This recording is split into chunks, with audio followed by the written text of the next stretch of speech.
Okay, so this is kind of video of me just looking back of the videos that I kind of made that I think are probably the better one of the one I made, and probably some of them that I really like. This is probably my favorite video. This is a really big reference to the Krusty Krab training video, except with like the Krusty Krab characters, I replaced them with the Ten Commandments character. So, in a lot of jokes, I took an entire script from the actual episode and then try to modify as much as I can with the Ten Commandments, and this took me like over a month to make, funny enough, which is really embarrassing to say because it's not that good of a finished product.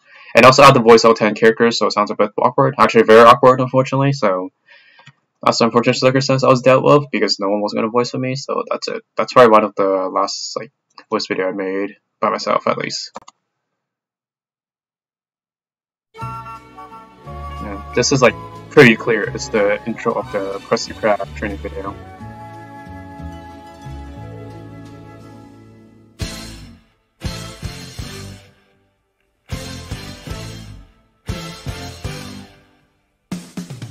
Okay, this is just me crossing out Fraudrin or Dreyfus in this case.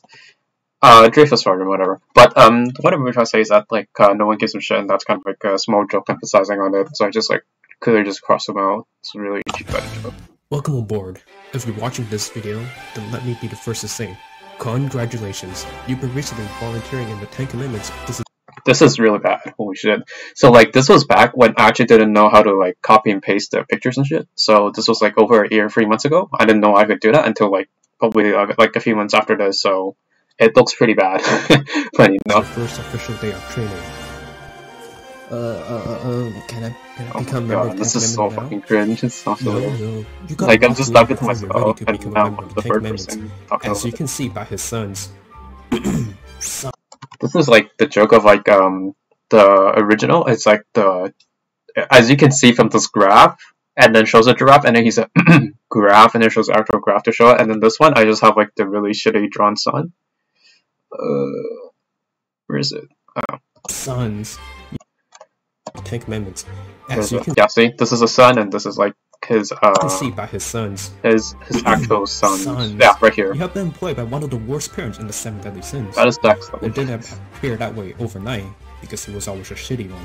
I mean, that's kind of easy joke. It's just easy dad and shit.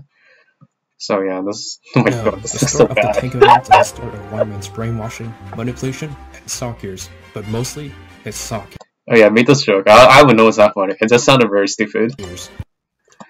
It's original to the How to Mr. Crab is like his sweat and determination, but mostly his sweat, and then in that original they show him what's it called? Like his shirt, like his armpit just sweating, and this one I just have him like zooming in the sock ears, and I was still really bad at doing the zooming in because I think I just learned it. I was like, let's put this together.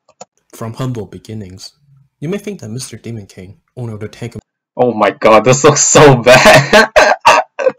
Like, I knew it was bad, but looking better than now, it looks even worse. Like, what the fuck is... It looks like a fucking fishbone. Was always like, a terrible he actually looks really good compared to him. Okay. Unlike and you're right. Seem endless. After the Holy War, Sarkir stayed secluded in a deep depression that seemed endless. But then his luck changed when he picked up a few replacements for his team. Thus, the new Ten Commandments was born. Cheap jokes. Sounds like a lot of... So this is like the reference to the hoopla, like the kid yelling is gonna have a fucking brick thrown at him. Sounds like a lot of... Sounds like a lot of... Okay, so this is the reference of like in the original, like when that kid or something or a fish yells hoopla, they throw a brick at him, and this one, when you throw the brick, it becomes into pieces, into like stones. This is what happened to Galand in the original series when like he was getting shit on by birds, like literally, and then Ezra just like punches him, and then he becomes rocks, and Basculas like fine, I guess. Sounds like a lot of Galand's game to make over a little commandment, right? Wrong. Fuck, so well. The 10 Commandments today. Yeah, this is like them just getting the shit kicked. To keep up with the rest of the competition, all the members must... Okay, this is like you see Moss Beats hair, right? It's actually a fire. Like I took like Like, you know, like the fucking Loomis or whatever? Like the Loomis fire thing? I like color the outer sides white and then just draw his face under it. Just train and perfect their abilities. This here is my favorite female of the team. She's like a daughter to me. Bro, I'm a guy. This here is my champ for Pokemon. Yeah, this is like, you can clearly tell that I couldn't do that because the image just fucking shift. With a plastic bag on his head. That's so true. This here is a weirdo with multiple personalities. Yeah, so I can't believe it. Okay, so like the joke about Grey Road in this case is that Grey Road is someone with like multiple personality or some shit. That's kind of like, and it looks like a fucking light bulb. Like, what the fuck? Kids. This is my favorite son. His name is Meliodas. My name is Zeldris. I mean, second favorite son. Are you just gonna stay in here? Because I'm gonna whoop your ass for not walking for me. Oh, this seems a little overwhelming, right? Like, remember their names and their weird traits? Well, luckily for you, they will all ignore you because you're just a replacement. It's true. They don't give a shit about him. If the members are the heart of the 10 Commandments, then we must do our best to fulfill their needs. Okay, so this is like, I think this is, I remember correctly, in this exact scene, it's how Squidward's sleeping and doesn't give a shit, so like, Galand is basically Squidward and Fraudrin is basically SpongeBob in this case, because like, this guy doesn't give a fuck and this guy gives too much fuck.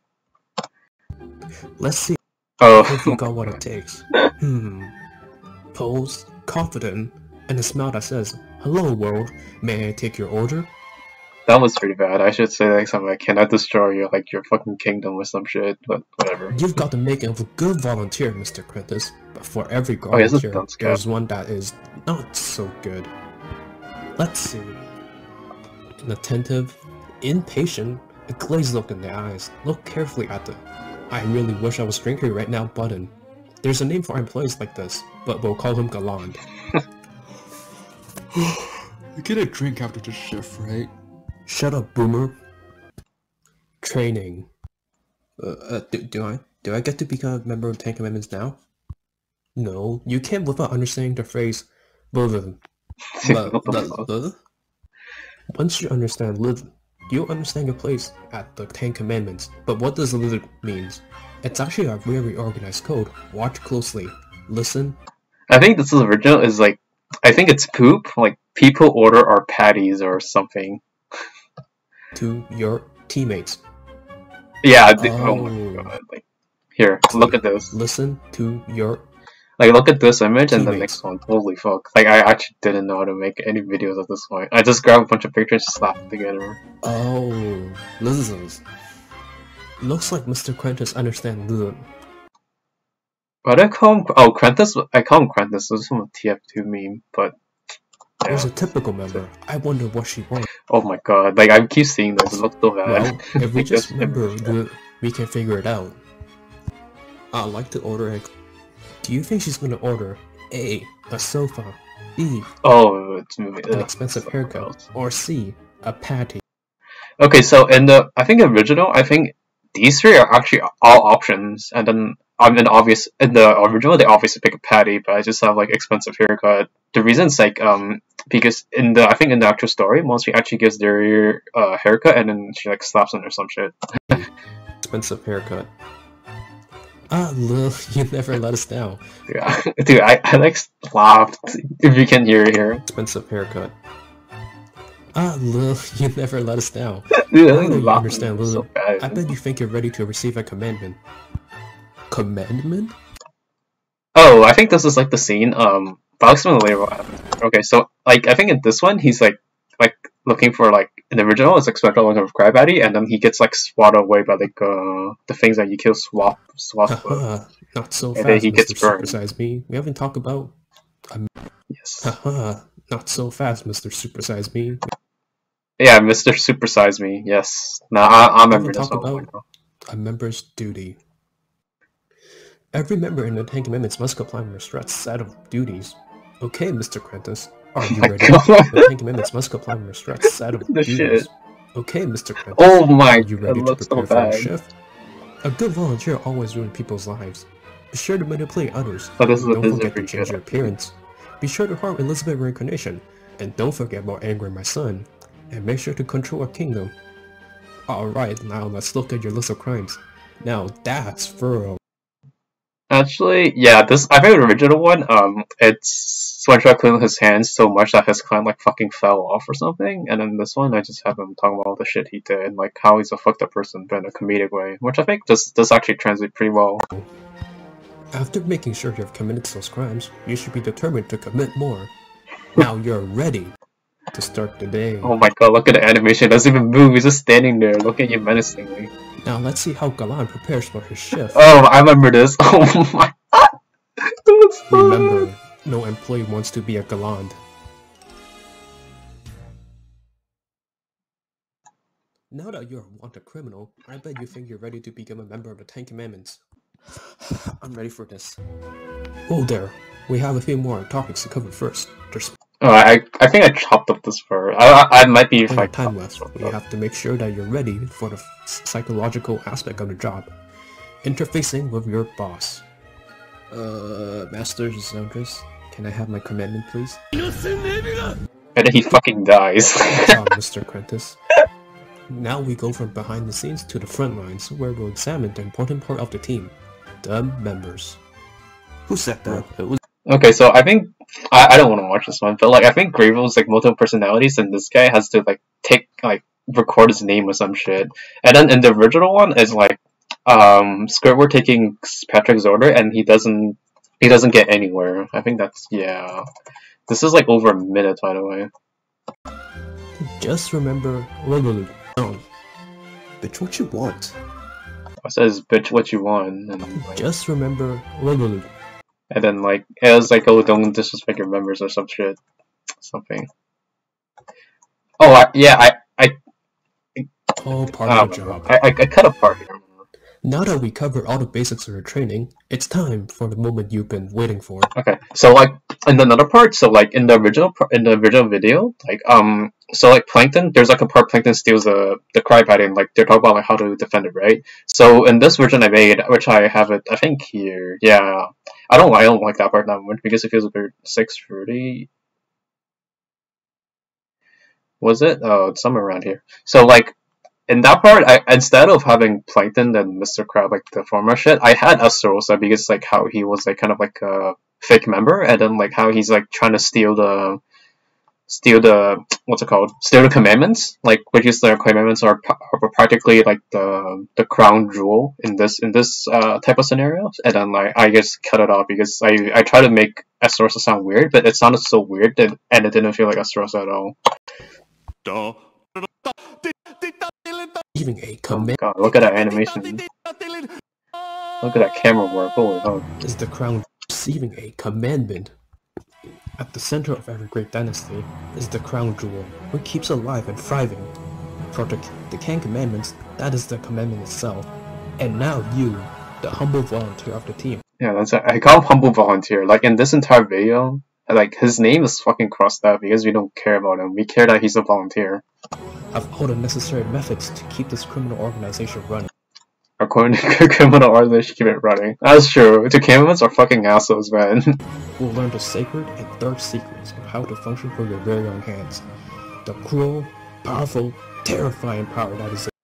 Dude, is it cruel, powerful, and terrifying? I tried to make a voice and it sounded so weird. Man, are you ready?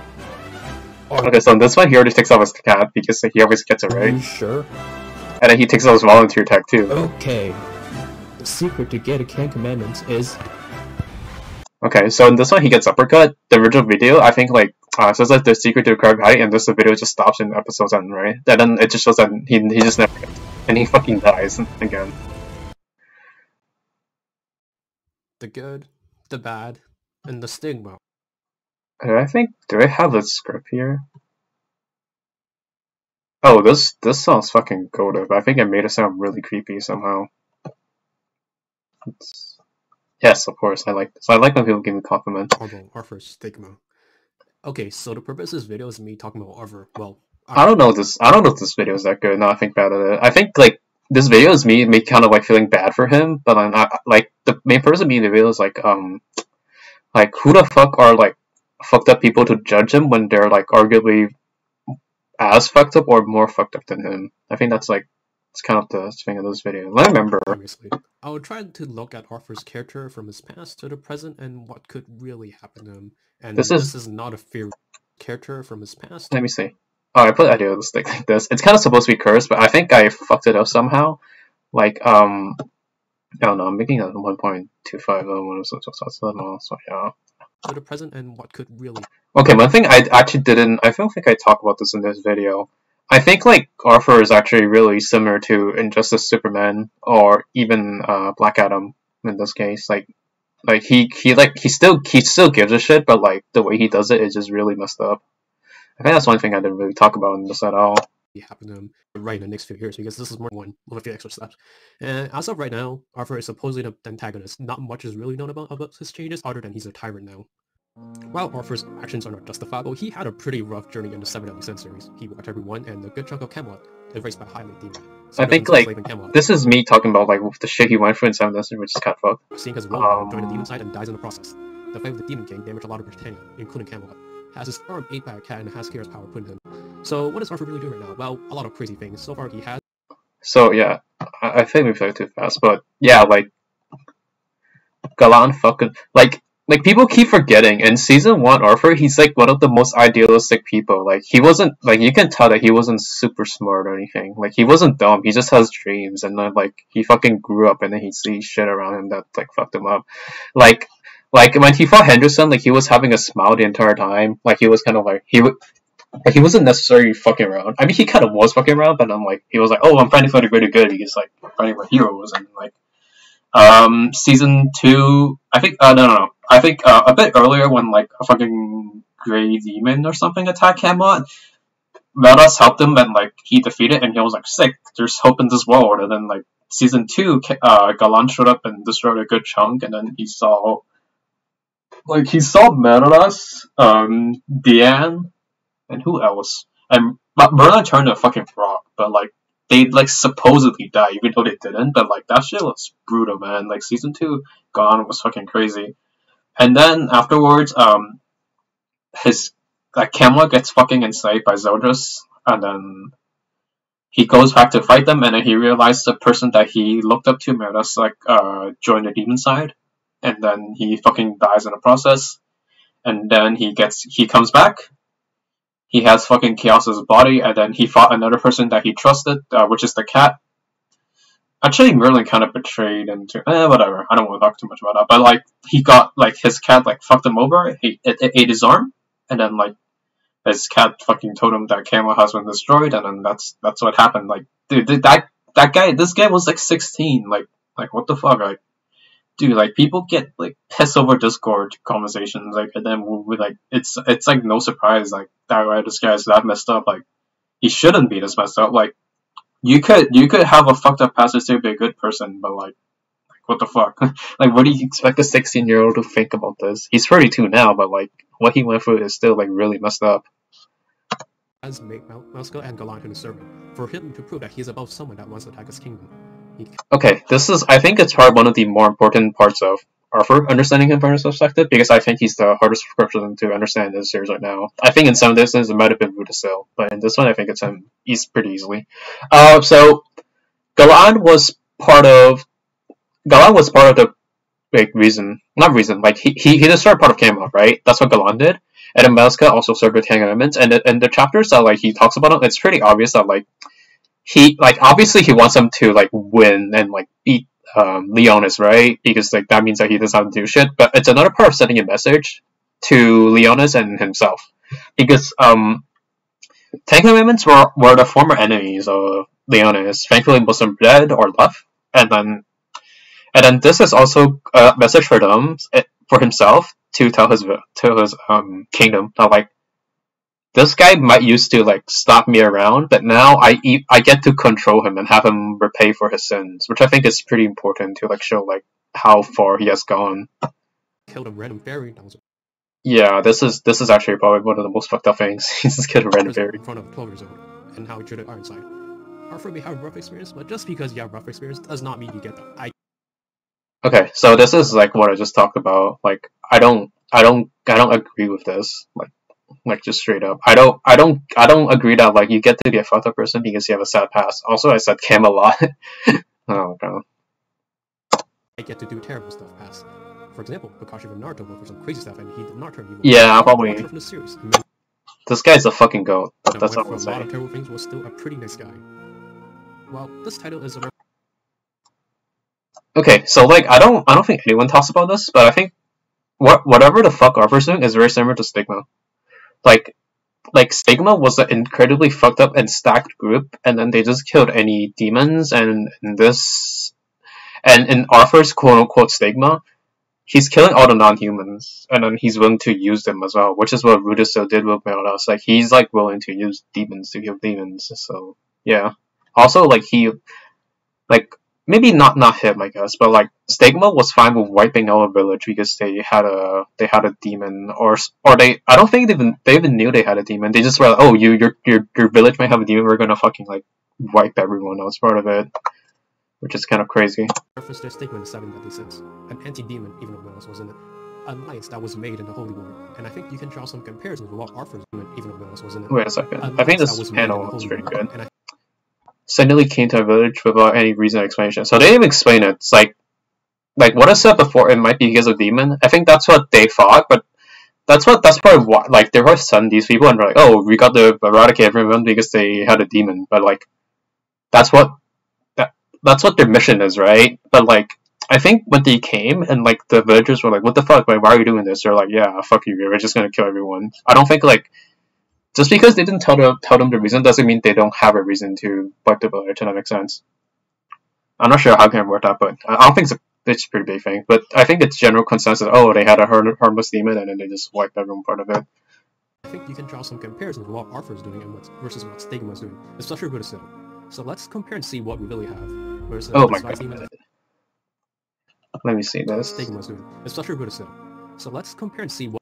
Oh, dude, look at this shit. That's the picture right after this. So the Spice Demons, I think Loli is the leader of this, and everyone, well, most yeah, of this guy's a cocky asshole, dude. So is not the strongest of this group. Okay. Yeah, so I think this is pretty important. Like, people were like, dude, Rueduciel is such an asshole. Like, this guy like can cause a lot of issues. Like, it's already bad enough that like he's not the strongest. Even if I want to twist and say he is, like, there's a lot of people that are just like not far behind him, right? Like, even if I want to say he's stronger than Meliodas, which I don't believe at all, like Meliodas will be like right there, right behind him. Like, in terms of like, he's not that much stronger than anyone if he ever is. But like in Arthur's situation, like he's clearly number one. Like, it's not even like debatable. It's like, I don't know the gap, but it's pretty clear that there's a gap between like Arthur and the next person in Camelot, at least as of right now. So, but like Rueduciel, like you can barely tell that there's a gap. Like Rueduciel versus Elizabeth, like who do you have? Like I will put them in the same tier at least, even if you think like one beats the other. It should be high difficulty. That's what I think. He's close, but he's not the strongest. But Arthur is, which lets him to do more things that he wants to do. I remember how many people were saying how fucked up Rueduciel was under the name of Stigma. Now Arthur even has more freedom to do these things that he wants to do, which sound extremely scary. Aside from this, there's also some other characters I want to draw a comparison with. For example, Mile, he thought killing demons was good for him. So from my point of view, I think that... Fuck. I'm not sure this is that much good of a comparison now I think of it. I think Mao was kind of clueless for most of his life, and then he didn't realize it later, but I think what Arthur's doing is that he actually genuinely thinks that killing all non-humans were good. Like, because he actually knows what happened when non-humans die. But I'm not sure. I'm actually not sure because like how Arthur is still he's still unexplored in some cases. Like, maybe not unexplored, maybe unexplained, if I think that's a better word. Arthur wants to protect humans by eliminating all the non-humans. That's kind of true. That's probably his reasoning, but not justifiable. Even lots of characters like Hellbrom got screwed over. Dude, Hellbrom kills so much fucking people. Like, he actually might have the highest kill count of anyone. So he proceeded to kill every single demon for a few centuries. Arthur got screwed over by the non. So like what happened with Hellbrom was that like the fucking merchant like fooled or lied to him, and then like he just killed every single human he saw for like the next 500 years, which is like unironically what Arthur's kind of is doing. Except Arthur didn't have 500 years to do his shit. He only had 16 right now. Demons, it seems like he might be worth mentioning the other mess of things that others have done in the past. The Demon King is pretty more really bad people, probably the worst people in the series. No one else has killed more than that others have done in the past. The Demon Yeah, dude, I don't know. Like, I don't think like whatever Arthur does, it's gonna be really hard to surpass these two because these two are like some really big assholes. Like actually, actually horrifyingly bad people. King is pretty more really bad people, probably the worst people in the series. No one else has killed more and caused more damage than most of the antagonists. Dude, this Rueduciel is a fucking asshole, dude. Like, I think I'll talk about this later, but I'm just gonna say this guy is not as nice as you think, and if you think he is, then you're a very forgiving person. Zeldris executed a lot of people, and okay, this matters a lot. Has killed more and caused more damage than most of the antagonists. Zeldris executed a lot of people. Like this is what I'm really like angry about. I like Zeldris. He's like my top 15 or top 10 character, but like he becomes executed, protect his lover, but like what about the people that he fucking killed? Like what the fuck? So like you don't feel sorry about those people? Like he just kills them. Like if you want to say they're criminal, but like what the fuck? Like even if they're like criminals in some case, like he still killed a shit ton of people, by the way. Like even if you kill the most fucked up criminals, you're still a killer. It's just like you just might win more people on your side rather than just killing like innocent people. I'll say that much. But that's like a really like fucking gray area that I don't want to talk about. And he's like, and he enslaved a kingdom. Like I don't know how that would like make even that good of a person, dude. Rueduciel and Mao are not good people. Rueduciel led a group with a goal of killing all the demons, and Mao believed that killing demons was doing good for them. Mao's kind of more excusable because of how he was raised, but still, he killed people. That's what I'm gonna get at. Sorry, Armio killed. These people are not nice people. Stop believing that. Like they're not as crazy as Mount Rueduciel, but like that's not saying a lot because Mount Rueduciel are fucking crazy. Like these people are like Rueduciel like leads genocide, and he's like, yeah, that's kind of cool, my fella. But like they're not as good as you think. Like they're not, dude. Like okay. So like in this panel, they literally talk about how fast it would to kill everyone. Like who the fuck thinks that? Like who's a peaceful person that was like, oh, I think I'll kill them in 5 seconds and I'll take peace. Like what the fuck? And like the only reason why they kind of listen is because of Elizabeth. Like they don't really give a shit about peace. Demons sometimes I wanted to make a bet on how fast they would kill them. Most scout plays with dead people. Drawing Goxina hosts the tournament so they can see like the winner and eat their. Yeah, these Joran Goxina were not as good as well. They have good redemption, but like they wanted to eat people too. And same for Malaska. Whatever. Let's get back. Malaska was not that great of a person as well. Other commandments had these 8 souls from innocent citizens. And yeah. Everyone, look, best girl. She just like kills people. Like this is your best girl. Like wow, Chad. Look at that Chad. He took lives from innocent like civilians. I keep going, this will just be an encyclopedia, but you should get what I'm trying to say. And even some powerful characters like them. Does Red Demon just wake up and chose violence? Dude, like what the fuck? This guy, he actually did wake up and chose violence, and then he wiped the entire fair for us. Or maybe it's a she, but whatever. Like Red Demons are fucking crazy. So from my view, I think the Arthur realized that strong people. I believe this probably for the rest of the time. Like I think like it's kind of like he's kind of building a wall to keep the non-humans out. And then he kind of just gets more radical because, like, actually, you know what? I think he's actually like MKX Raiden. Like the part like where he grabs fucking Shinnok's head and then he's like I'm not playing defense anymore. Like if you pose a threat, I will fucking murder you. Which I think it's like I wouldn't say it's good, but like maybe understandable. And then he just goes to like he starts killing everyone. I think that's where like he kind of like fucking spirals down.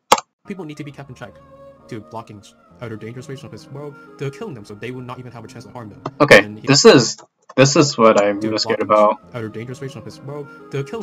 Okay, so like in theory, like not in theory, but in Paradise Apocalypse, what Arthur's kind of trying to do, what everyone kind of knows, that he's trying to protect humans, right? And like he's going against non-humans. This is what really like confuses me. It's like except for other races and those who belong or support the 7 and the 4. So like does this mean that he will kill the humans that support them as well, which I think is that actually is a very scary thought. Like, because like, does that mean like he would kill humans that do that? Like, I don't even think Stigma went that far. I don't think Stigma like, I mean they did. I mean they wiped out the village, but like, but I don't think they killed goddesses for. Actually, they probably did. I'm not sure, but like, this is more concrete, and the Stigma one, like, you just know from the village, and like you like. I think you have to know which races died, and mostly humans. So it's kind of hard to say, but I think for this one, it's a lot more scary because you kind of know a bit more. And rather in the Stigma Village one, that's like a flashback. So that's very important. I think this is pretty important to how Arthur like views himself in humans and non-humans as well, because like he might kill humans that support the non-humans. So like if a non-human's killing other non-humans, like will he support that shit as well? I don't know, and no one really knows that yet, at least. Them so they would not even have a chance to harm them, and he would do anything and everything to protect the human race. And now he's removed. Have a chance to harm them, and he will do. Okay, I'll read this one. This is probably pretty important. This is atonement for all their past deeds, which is like reference to what Galand and an extension Meliscula did in the Seven Deadly Sins. So yeah, they're second for a cause, or they use to grant those monster powers again. They're power. It's kind of like sending a threat, because honestly, Meliscula and Galand didn't really do shit. But like, it's sending a message, so. And everything to protect the human race, and now he's removing part of the world. But let's not act like the humans are innocent, because they're not, simply. The anti-stigma are killing people for revenge. Probably, this is, honestly, I think this is one of the best chapters in this series, I'm gonna be honest. I think it's a really good to show, like, how revenge is actually kind of, it's kind of pointless, but, like, it will blind you and make you do some really stupid shit, which I think, like, and now at last we had a revenge and everyone's fucking dead.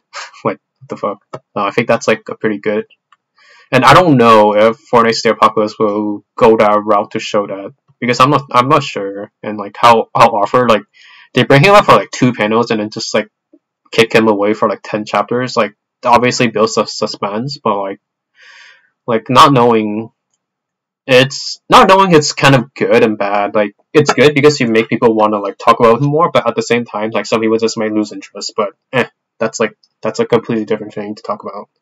Revenge. Helping was terrible, but the humans that he dealt were really bad. They ripped their wings off. Yeah, fucking assholes. Even started the massacre. But like, really bad. Like, this was really fucked up, but like, this is like what Hellbrim dealt with, but like, Hellbrim just killed every single human he saw, so yeah, like, that. Out the ferry for money, which is why he even started the massacre. So what really even is good or bad? Who's the person that can judge this? Well, no one really, at least in the series. I think the series kind of does set him out as a good king, which feels pretty gross because his track record is anything but good. He changed, but the thing. Dude, Galas is a fucking asshole. Like, I think the top of this were like in season 1, like, what the fuck? Aim to kill, yeah. Like the knights are not good people, but like, what the fuck? And like, I think this one says, okay, I can't see it, but in this panel, Fraudrin Go for Talk was like he didn't betray him, he did it for fucking love. It was like, oh, can you relate? And it's like, he's like the bad guy, like, what the fuck? Okay, so like, even though after he falls in love, he fucking kills the 2 of the 10 commandments. Like, okay. He has that art. Let's just say does not really make him a good person. Like, if Arthur suddenly gets redeemed, is he suddenly a good? I really wanted to make a video of like how the shuffle. So like, I'm not gonna say the word, but like, probably everyone knows the offender shuffle. It's like State of Florida's asked us to describe. I think was it describe or crimes to you, we remember now we're good. Yeah, so this one I was planning to make like a cam up version and just have like 10 commandments dancing, but I was like, dude, I have to do this shit all by myself, or just me voicing people. I'm like, I'm not doing this shit. Good person now? Well, he still killed people, so it's up to you. Arthur actions should never be swept under the rug or go unpunished, but we should be reminded that. Okay, so I think this is really important what I just said, at least to the video, maybe not to you, but to the video. So I think if you're a bad person, you turn to a good person, it's good. But like, depending what you did, whatever you have done in your past should not be wiped out. Like, dude, like, it's like, imagine, remember, like, Naruto fucking Obito, like, he like changed sides, and then like Naruto says he's like a fucking cool guy now. Like, and everyone was like trying to not vomit. People were trying to not vomit that shit, and like Miradas and Zojus like are kind of doing the same thing, and then Zojus didn't even feel any like apologies or anything. Like he was like, "Oh shit, I had to beat up my dad," and then he did, and he's like, "Oh, sick! I get to become a demon king now," and then he gets what he wants. Like what the fuck?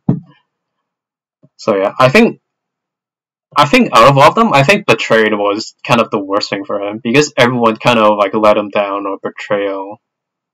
Like I think these are pretty big things to force him. I had the power for. I don't know if I talked about this, but I think like sure how to say this.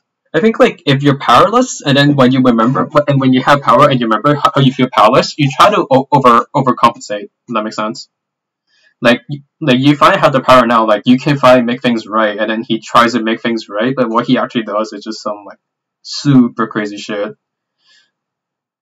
Yeah, I don't know if that really makes sense, because like when he was powerless is what happened. When he was powerless, he couldn't deal with Galand. He watched his people die. Not his people died, I mean, his people did die, but then there's also his comrades, his hero, Miradas fucking dies.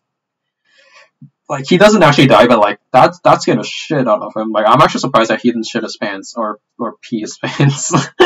But another part was that, him letting Camelot being enslaved, which is like he could do that because he was powerless, right? And that's another one. And then when he fought the 4 demons, he couldn't do it because, again, he was powerless. And then it's like, and then afterwards, he finally has the power of chaos, and now he's trying to make all things right, and he's trying to overcompensate, but like, in the original, he was like, I'm going to try to make things right? Like, he's trying to compensate, but then he realized, like, something that happened 20 years ago cannot be just fixed right now. You have to spend a bit more effort, and then whatever things, and then he just tried to overcompensate, and then the worst part is not that you can't fix it, is that you're like, the worst part is that you can't fix it when you have the power. When you can't fix it when you're powerless, you can blame things like, oh, I had the power to fix it. But then, like, not that. I mean, like, if I had the power to fix it, I could have done X, Y, and Z. But now he has the power, and he can't do X, Y, and Z. I think that's, like, what really, like, kind of sets him down, like, a even down spiral path. I think the betrayal is, like, kind of like a first step to, like, open the door, and then this thing just kicks him down there. Like, it just kicks him down the spiral. And then these other parts are just, like, are like the little wood on the door. At least that's what I think. I don't remember really talking about this in the video. There was people and factors that changed him into someone like this. Arthur was once an idealistic 96-year-old just like the Knights. Okay, not like personally, come on, okay, but he was hopeful and saw the greater good of the world. However, he had to deal with the conflicts that he is not responsible for. And now the 4 Knights. People don't understand that Arthur is a fucking 16-year-old in the Holy War. Like, and I think he's very hard to understand as a character, because for most other villains in the series, you don't see them become antagonists or whatever. You already know they're antagonists. The only way that you know what happened before is through a flashback. And for Arthur, what happens in 4 Knights of Bacchus, what rather happened in 7 Deadly Sins, is kind of a flashback for him. And I just feel like people just like, I don't want to say they don't understand, it's just like, you just have to put 1 and 1 together. Because you're like, oh, you know 1 plus 1 equals to 2, but then you never, but like, you don't know which numbers to take. Like, am I taking 2 plus 0, 3 plus -1? But it's actually 1 and 1. And then when you don't take 1 and 1 and give it to 2, you're not gonna have that little realization. I guess that's like the best way to say it. And like, yeah. And it's really hard to tell because even for flashback, it's like shit happens in 1 chapter, right? Or 2. Like, you see how mild the way he is, and that was like fucking like 10 pages or something. What happened to Arthur is over like a course of 300 chapters, so you have to reread every like chapter to kind of understand like how he kind of functions. Are doing the exact same thing and fighting for the conflicts that they do, except this time Arthur's on the other side. Yeah, that's true. I think like Arthur should not be part of anything. Like this is a teen that was sent into war. Like, I know medieval times are fucked up, and that's why I think, like, that's why everyone doesn't like 16-year-old war, because they shouldn't be in a war. And now it's the same exact thing. Like I think, like, the 4 Knights, they're all, like, I think they're all 16, I remember, or 17 or whatever. Like, either way, Arthur and them were really close in age back then. And now, 16 years later, because the shit he went through, he becomes the person he kind of swore to destroy. That makes sense. I want to see Arthur to be a terrible person, but someone that you do kind of feel bad for. It's actually will never make sense, but his ideas will. And the tragedy is to see that he went way too far for the return. Also using non-humans to fight other non-humans. Dude, this music's so loud. Money, Rewatching, or you to see that he went way too far for the return. Also using non-humans. What did I talk about? Yeah, I think like if they make him into a really fucked up antagonist, but you still kind of feel sorry for him, like that would be probably the best path to take him. Rather than, oh, he got fucking brainwashed. We did it, everyone. He's brainwashed again. Yeah, I think this is like probably what I really think. I'm sorry, that's the conclusion came to. For humans are true peace, we must eradicate all human race. Like he's trying to stop the non-humans before they do anything, if that makes sense.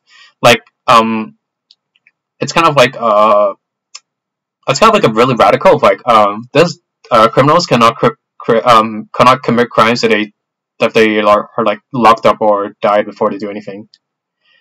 So but the thing's like, oh, like I think it's what guilty until proven.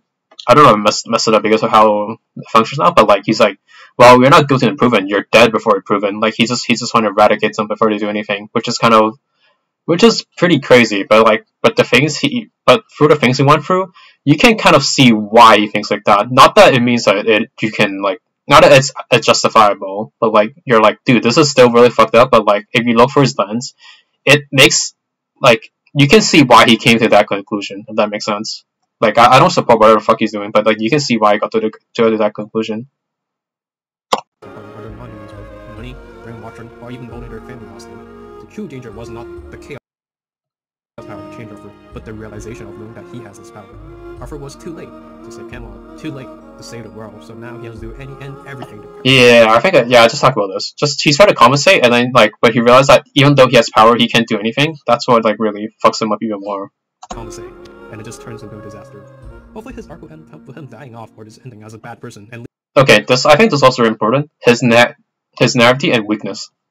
I think really early he was really naive, and then you slowly see him mentally like deconstruct, and I think that's a really important point that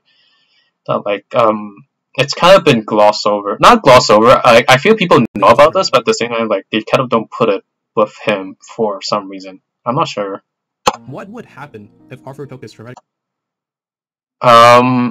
Then you are fit to be king. I think this chapter is very important if you want to look back of like how Meliodas and Arthur sees how to what does it take to be a good king. So try to work out a peaceful resolution with the world. Or what if Arthur had something just going right for him? What if Meliodas fought alliance side him against the demons? Or what if Arthur had something just going right for him? What if Meliodas fought alliance? Oh my god, I got you, fam. It's so dumb. Against the demons, what a cat never ate his The answer is simple. It would just be better, obviously. But we would know that there's no way it will ever get better. No, look at the animation budget. Look at that shit. It would just be better, obviously. Look at that shit. Oh my god. Oh my god. But yeah, I think it's just like he's probably like I think Arthur he's just one or two step. Like if one good thing or two good things happened to him earlier, he would have been happier person. So that's what I think about him.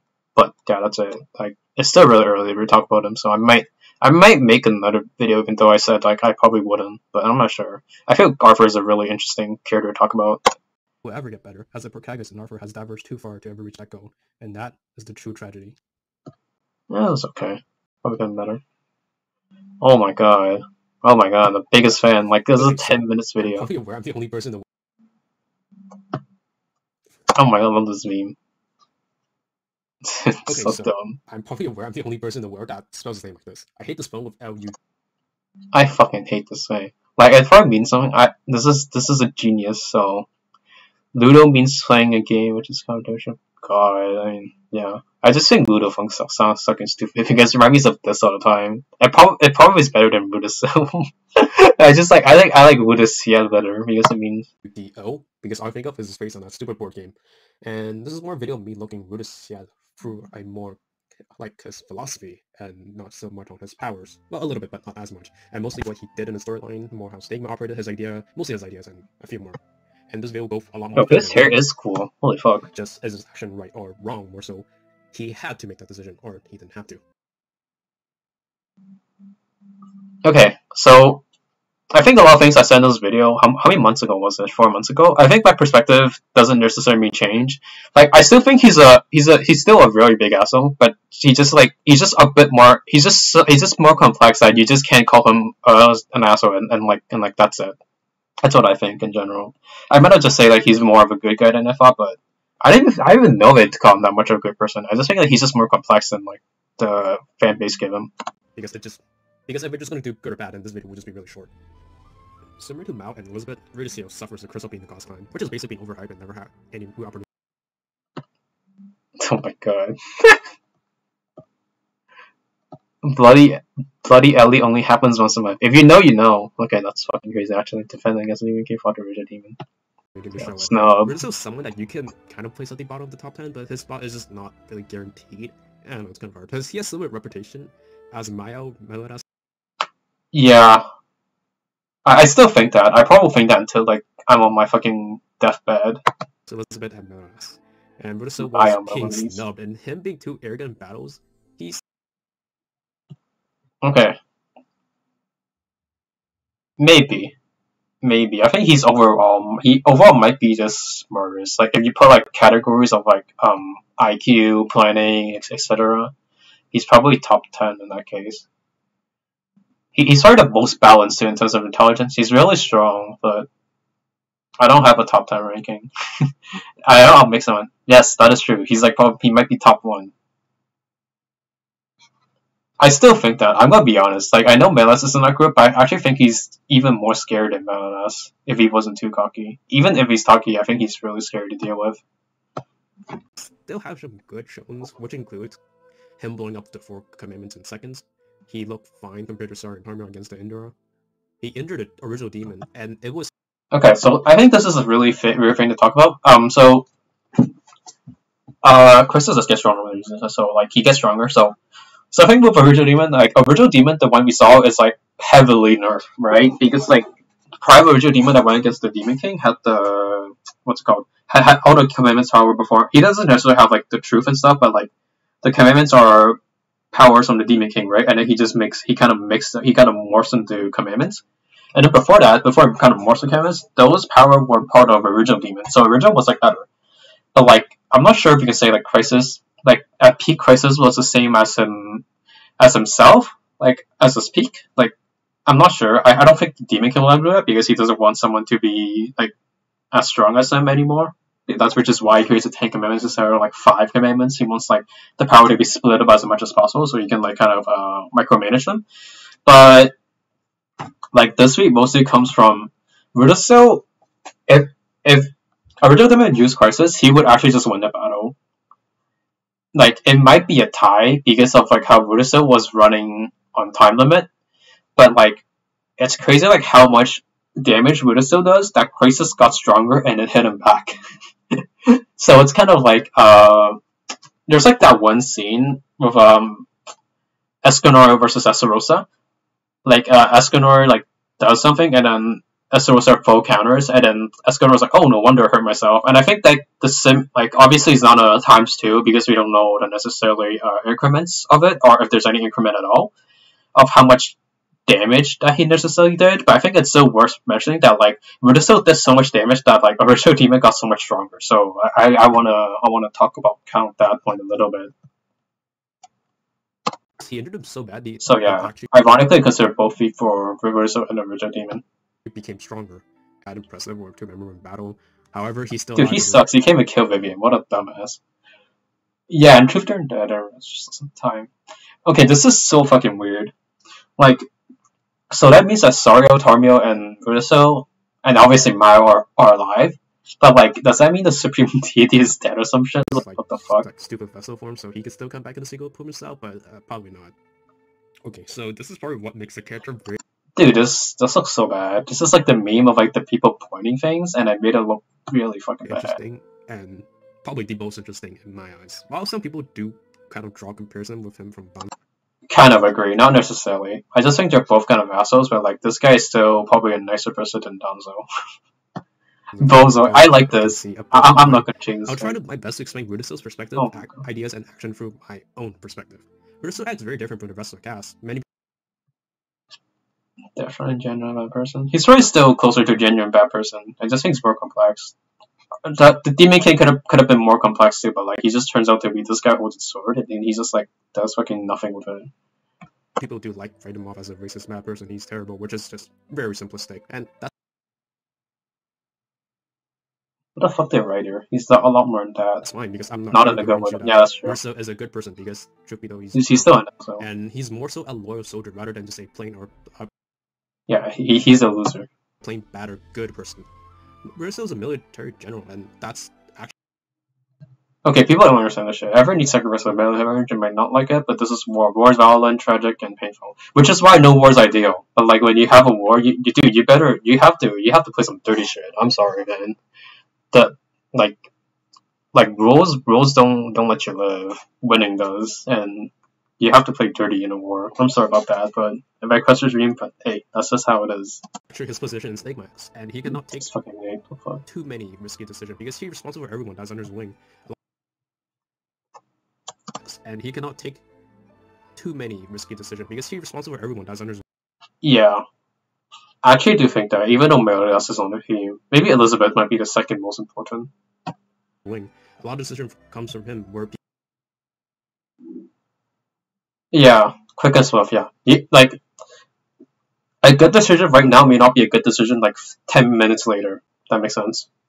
Of he had to do it because he had to, and here are a few things that I would note that would make Rueduciel look like the villain, which includes a bunch of people that killed an innocent demon and he burned out a village. About to kill a monster near Alder Down, willing to use up their vessels to keep himself strong. I cannot say that anything he did was good here, but I can see why he did it. The first thing he did was set example, so okay, I think I kind of might backtrack a little bit from these things. So, this is still kind of fucked up though. I don't think I called him good for that, but like, when you're in a war and you have to kill the opposition, you kind of have to kill everyone to like make sure to like make a stand, even though you don't. I don't even know if he's really part of this because it says Stigma do it, but like you can kind of assume he has done it. I don't even know he has done the shit. I think back at it. So like it's trying to put a message that like if you don't kill the demons, you will fucking suffer. So you have to keep them separate. But it clearly backfires. Not the best decision that Stigma has made. I don't know if he's part of it, but you can assume he's part of it or not. I don't think it really matters. Maybe this part shouldn't be part of the video. Now think of it. Deanna is just too naive. She's not fit for war because of her mentality. Like she's just kind of lucky that she's that strong that like she doesn't have to play as dirty as like other people. I mean, he makes a deal, and then the worst thing about the vessel part is that he didn't actually kill Vivian. That actually is probably the worst part because like I don't know, but yeah. And most people, no one really knows what made Rueduciel. I think like I don't know like this part because I'm like I'm trying to use his backstory to like kind of humanize him, but like even then he still did what he did. Like this, it was never really explored, and there were some mentions about his friend dying and him being a way nicer. Like I think that in the I don't know about this. Like obviously I don't write the series, but I think in the original script he was supposed to have a lot more that like he's kind of like a tragic soldier, but like we don't know shit like afterward. Like we know some things. Like we know this guy fucking died, so like who the fuck is this guy? Like is he even demon? Like he looks like a fucking someone. Yes, cool beans. That's very cool beans. Clearly don't give a shit about this guy or that person behind. Like because all of these three people have no names. By Hendrickson. Well, from my point of view, I think what made Rueduciel so focused on winning on the war was that he sacrificed way too much for it. If he could not win the war, what else would he have left? His friend died, his brother died as well, and other bad things that we know. Yeah, I think this is a pretty important panel of like how like I think he's actually more ruthless in the recent war until Mayo came back, because he's like fuck it, like he already like his brother kind of paid a price for war, so like I have to like do whatever. Werewolf, because it's a war. War tragedies are not rough. I'm not sure about that. That's probably not a good so. I think what made Rueduciel really change was that he saw someone like his friend. Yes. He saw his friend in spirit, which is Hendrickson, and learning Mal was to make Rueduciel really some hope in him. He was still talking a lot of trash, but it was more so friendly. Yeah, so I think Mal and Hendrickson was kind of the one that made him. So yeah. That is some tsundere woman. Holy shit. Also, he's not into dudes. Not about. Dude, people are fucking stupid. I hate that. Like I have nothing against people that are like I have nothing against gay people, but like Rueduciel, like he fucking said that he's not gay. Like he literally had to put this panel so people wouldn't think that, but people still think he is for some reason. Like, why the fuck would you think Rueduciel will have Neurobasa on his team? Like, she's not confident or something. She just has like two big assets. Straight up states this, and if he wasn't a dude, why would he start up saving his magic resources and really like thinking of like how to optimize Conservative, man's big brain. surfing? And after that, he was willing to be the first person to walk in front of his teammates to deal with.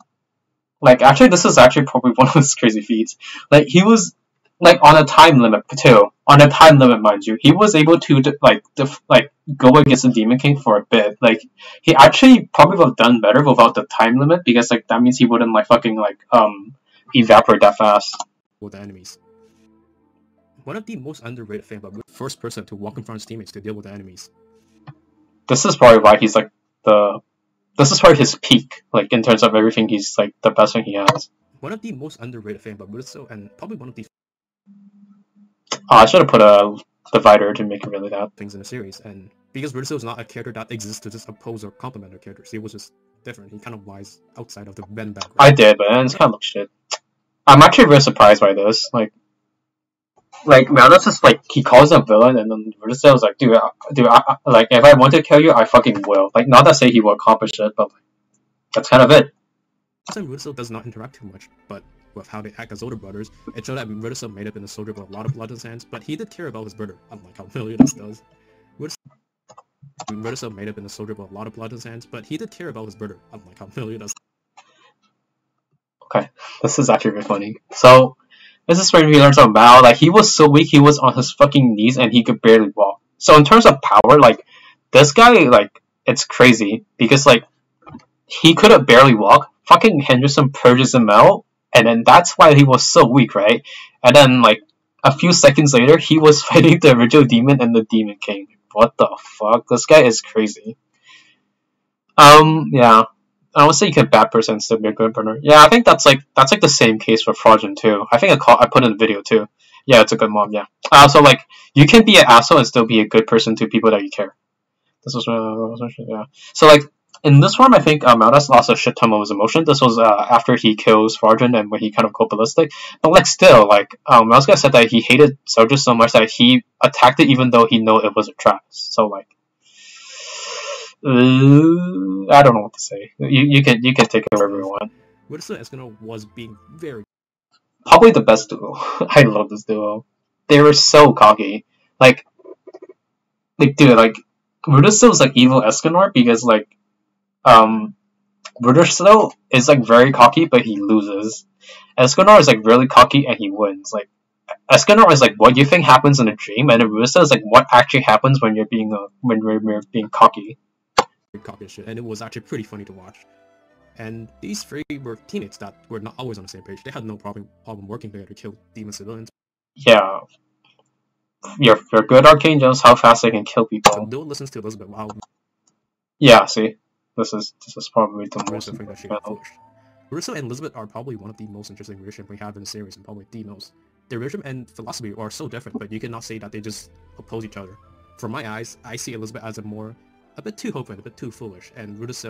He wants the war to end too. I think at least he does want the war to end, but like he's like, dude, like he's like, I will fucking kill anyone that would do it because like you'll get peace of like demon doesn't exist, unironically. So I don't necessarily like what I'm doing, but I have no choice.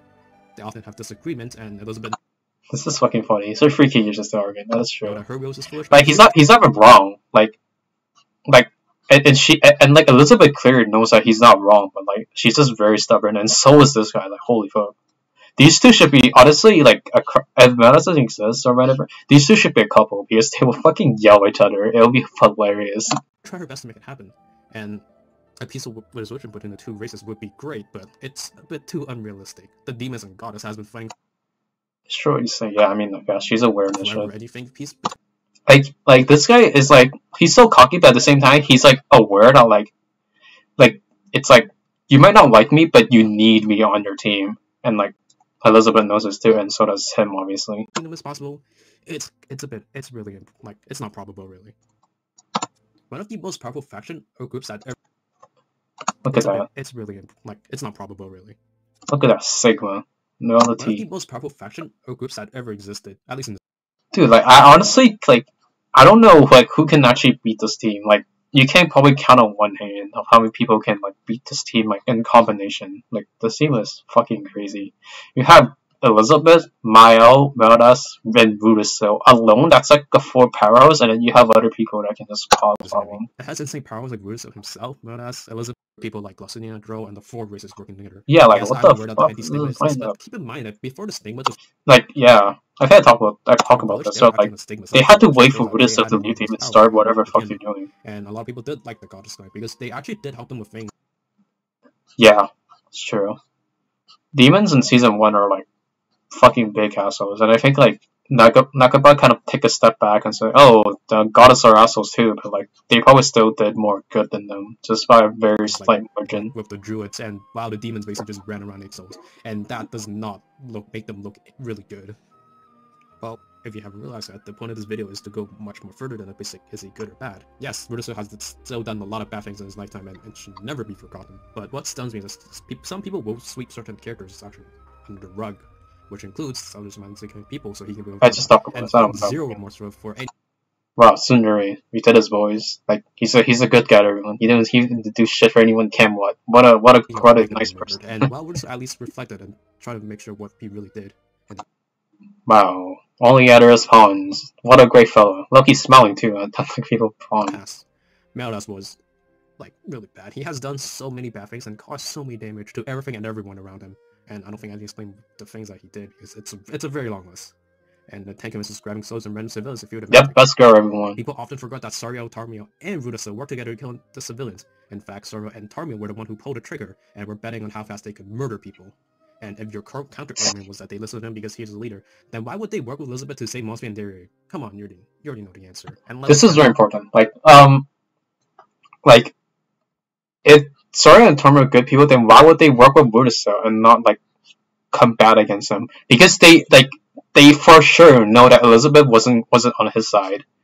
They just listen because they're fine with what he's doing, but they just like listen to Elizabeth a little bit more. That's it. Like they only stop their like violence because of Elizabeth. It's not because they're good. Remind you that they were not as good as you think. Despite the fact that this video is super long, I think there's a lot of things to say about Rueduciel. He's the only character that I try to understand for a while, and I'm still struggling to really pin down who he is as a character. In the video description below, there's a few different scenarios. Oh, I think I'll probably delete my Reddit account. I think to making really crappy 7 Deadly Sins video. Source of Rueduciel could have been a very big twist, and dude, I love this idea, but it looks like complete shit. Like I think like this battle between him and Ustrosa would have changed the entire storyline, and I feel like I'm like one of like the 3 people in the bandwagon to this very day. But yeah, this video was pretty important, and this character was like the reason why I even have this channel kind of like walking as like a dead thread instead of just like sitting down. Was really think that kickstarted me to making really crappy 7 Deadly Sins video, just like this one. He's one of the. That's true. They're all shitposts. Let me see. This one's a shitpost. This one's shitpost. This one's shitpost. This one's another one. This one's another one. This is another one. Dude, I think these are all shitposts. Holy fuck, they actually are. Most unfortunate character in my eyes, which is another reason why I find him so fascinating. And him being this different also does not really help. Well, I guess in a good way. Especially when trying to have a healthy debate with someone, because he really transcends to good or bad. Look at that animation, he just floats up. Do any and everything to win the war. Winning to him is honor. He's also someone that knows his importance on any team, while he may not. Look at this dude, this dude is so fucking cocky. He actually, if Escanor is number 1, he's a close second. Be the strongest person on the teams, he provides so much more than his strength. He is intelligent, not afraid to use the resources, and can plan ahead. Look at that. Look at that. Most important, nicer. Look at that. Oh, wow. Stop him, other than him being like too arrogant. This thing fucks him over. This is a very weakness for him to have, to be honest, because I don't know. To me, Rueduciel always aims to destroy everything, so having him throwing every single battle is really something. That's true. That's true. Every time he starts with a fight convincing, he beats the shit out of everyone, and then he gets cocky, and then he's like so strong, like, oh, this guy's top 10, and he's powered to like go against him, and then he loses. That's a classic. I know I've been praising this character for this entire video, but I would say that there's still some flaws of him. His first debut of like around 10 chapters were fantastic. It really showed. I believe this more and more now. And he wasn't even the main character or the focus of it. But after that, he was just a cocky person that talked trash and then just loses. And well, it's not really his fault. Well, you can say that for any character, but his character really peaked early and then. You can say that by any character, unfortunately. And just declined over time. And he's still alive somewhere if he ever returns, I think. Yes, sir. This is such a weird thing. It'd be nice to have him as a battle or political tactician because. Dude, they should have him like if him and Melus work together, that's like a fucking horrifying combo. Like Melus is very tricky and Melissa is like really smart, Well, actually, so is Melus, but I think like Melus is like mischievous smart, and then Rueduciel is just like he's just like dangerous smart. Like this guy will flip he can just like he will land attacks on people. He does not need to fight to show his importance, and he already did that in the 7 Deadly Yeah, got that show already. But come on, he probably won't return. Well, maybe he, Starman, and Parmia would just show up at That would be funny. And Mao just like yanks the fucking grace. And in the sequel for Hornets of the Apocalypse, hopefully Starman and Parmia would just show up at Kim. Why did I put that? And in the sequel for Hornets of the Apocalypse, hopefully we get to see someone that is political powerful like Rueduciel. And Fraudrin was probably the closest one in the 7 Deadly Sins, maybe after Rueduciel. That's fine. Let's just call him a fucking trash can. And having someone show that brain power, important decision making, can bring an interesting dynamic to the chaos power that was lingering in the sequel. Okay, I think like the ending I talked about like how chaos is important. I think chaos is a lot more than power, even though it's probably like the strongest. I mean, it is it probably is the strongest power in the series. I mean, even though like it can be sealed, but I think like how chaos is like kind of random and kind of unpredictable. Having someone like kind of Rueduciel that like he's still bad, but like he dances like a bit further. Actually, a lot further than that. So like I think like having someone like him or have him come back at all could bring an interesting dynamic. So I'll ship with that. Dr. Krentis, supersize me, dude. I got you, fam. Oh my god. I'm gonna get a cheeseburger. Dude, this video is so shit. I probably remember this. Okay, so there's one thing I usually do. I never watch my old videos, especially if they're like 1 year older. I probably watch this like I think I watched one of my old videos like once or twice, and after 2 times I hear my voice, I just start like puking and shit. I'm like, I don't want to listen to my voice. And that'll be $5.89 at the second window. Not much is known about Fraudrin. We don't know what he wants. We don't even know what he really looks like. Little by little, we start to learn that he was able to manipulate others to reach his goal, which is actually to release all his fellow. Oh, this is the fucking whole format I did. I think it did like this in terms of like plot, power, relationships, and then like something else. I don't remember this. Do it have like a timestamp? Oh, okay, I'm not watching this shit. Fraudrin claimed that he was very lucky and confirms that he is a replacement for the 10 Commandments. Yeah, after that, doesn't do anything other than get his ass kicked. That's true. He fucking loses his a lot after this. Look at this is a box of L's, by the way. Like it looks like W's, but it's L's. And his life finally ends when he fights my ass for the second time. And his life finally ends when he fights my ass for the second time. Yeah, he got sucks. Actually, I think Grill is actually pretty close to him. Oh yeah, power. Yeah, that is the second one. Oh my god, look at this. Look at this fraud power. And like people say like to say Galand's weaker, but like Galand was like fuck. He just woke up. He woke up and he's 7,000. Fraudrin is hands down the weakest member of the 10 Commandments. Even with just looking at his power level, he's only stronger than base Galand, and Galand with critical over is simply just way stronger than him. Okay, this is my favorite joke. And Galand with critical over is okay, so scrub. If you reverse a letter, you get burps. I love this joke. It's perfect. Ability falls. That's true. That's a special ability. Because they're powerful. Yeah, I think I agree. Everyone remember exceeds him in terms of just raw power. He has a homing projectile. Oh yeah, that's fucking crazy. Fraudrin does not battle a lot, it's just because he's really cautious. He only battles Melats moments before he dies, and he does participate in the fight against the Archangels. In the fight against the Archangels, he didn't really do anything, but he was a replacement, so I guess that's fine. He was not really winning, but he was still kind of holding his own. This change for all 4 members. Actually, yeah, he did pretty good in this battle. I'm gonna be honest. I actually thought that he didn't fucking beat anyone or anything, or like he actually didn't do anything. But like the fact that he can kind of hang around, it's kind of nutty. He didn't really do anything, but he was a replacement, so I guess that's fine. He was not really winning, but he was still kind of holding his own. This change for all 4 members. Him. Yep, they all got fucked. Joins the battle. In the fight against Meliodas, he was being toyed around.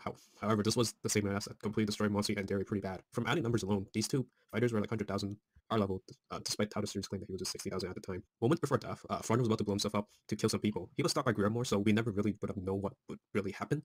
But this should be noted that we should just not underestimate him, and he could have probably done a lot of damage to Leon. I'm not sure. Like, we would never know, but probably worth talking about. Fraudrin is extremely... Oh yeah. Plot, power, what's that? Personality or some shit? And a relationship, I think. Yeah, these are this is like a give like the kindergarten kids to fill out. He's a kindergarten kid. He's determined and intelligent. In fact, he's probably one of the most intelligent people in the series. He was able to control Leonis and pretty much everyone. Able to murder determined. Actually, I read in I fact, put he's probably one him of the most intelligent people in the series. They're not levels. I'm gonna be honest. I actually don't even think Merle is smarter than Future Gopher. I think he's smarter than her, but like I'm just putting that. I'm gonna be honest.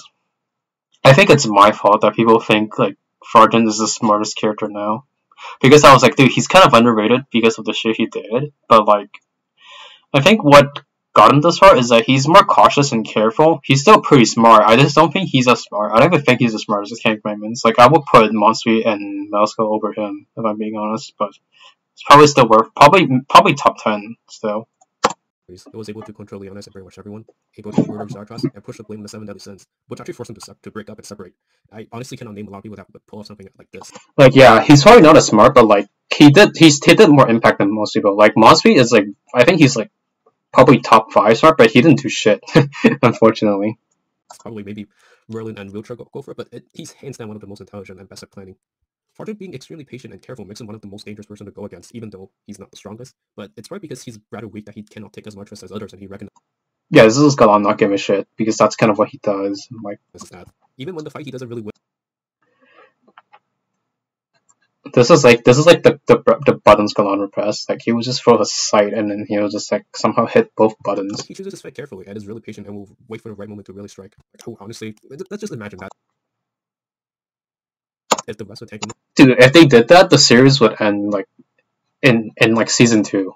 Actually listened to him and was a bit more patient, like eating souls so their power level would skyrocket, and the series might have been just a lot shorter in that case. Fraudrin is extremely loyal to his clan. In fact, his other teammates like they're superior to him.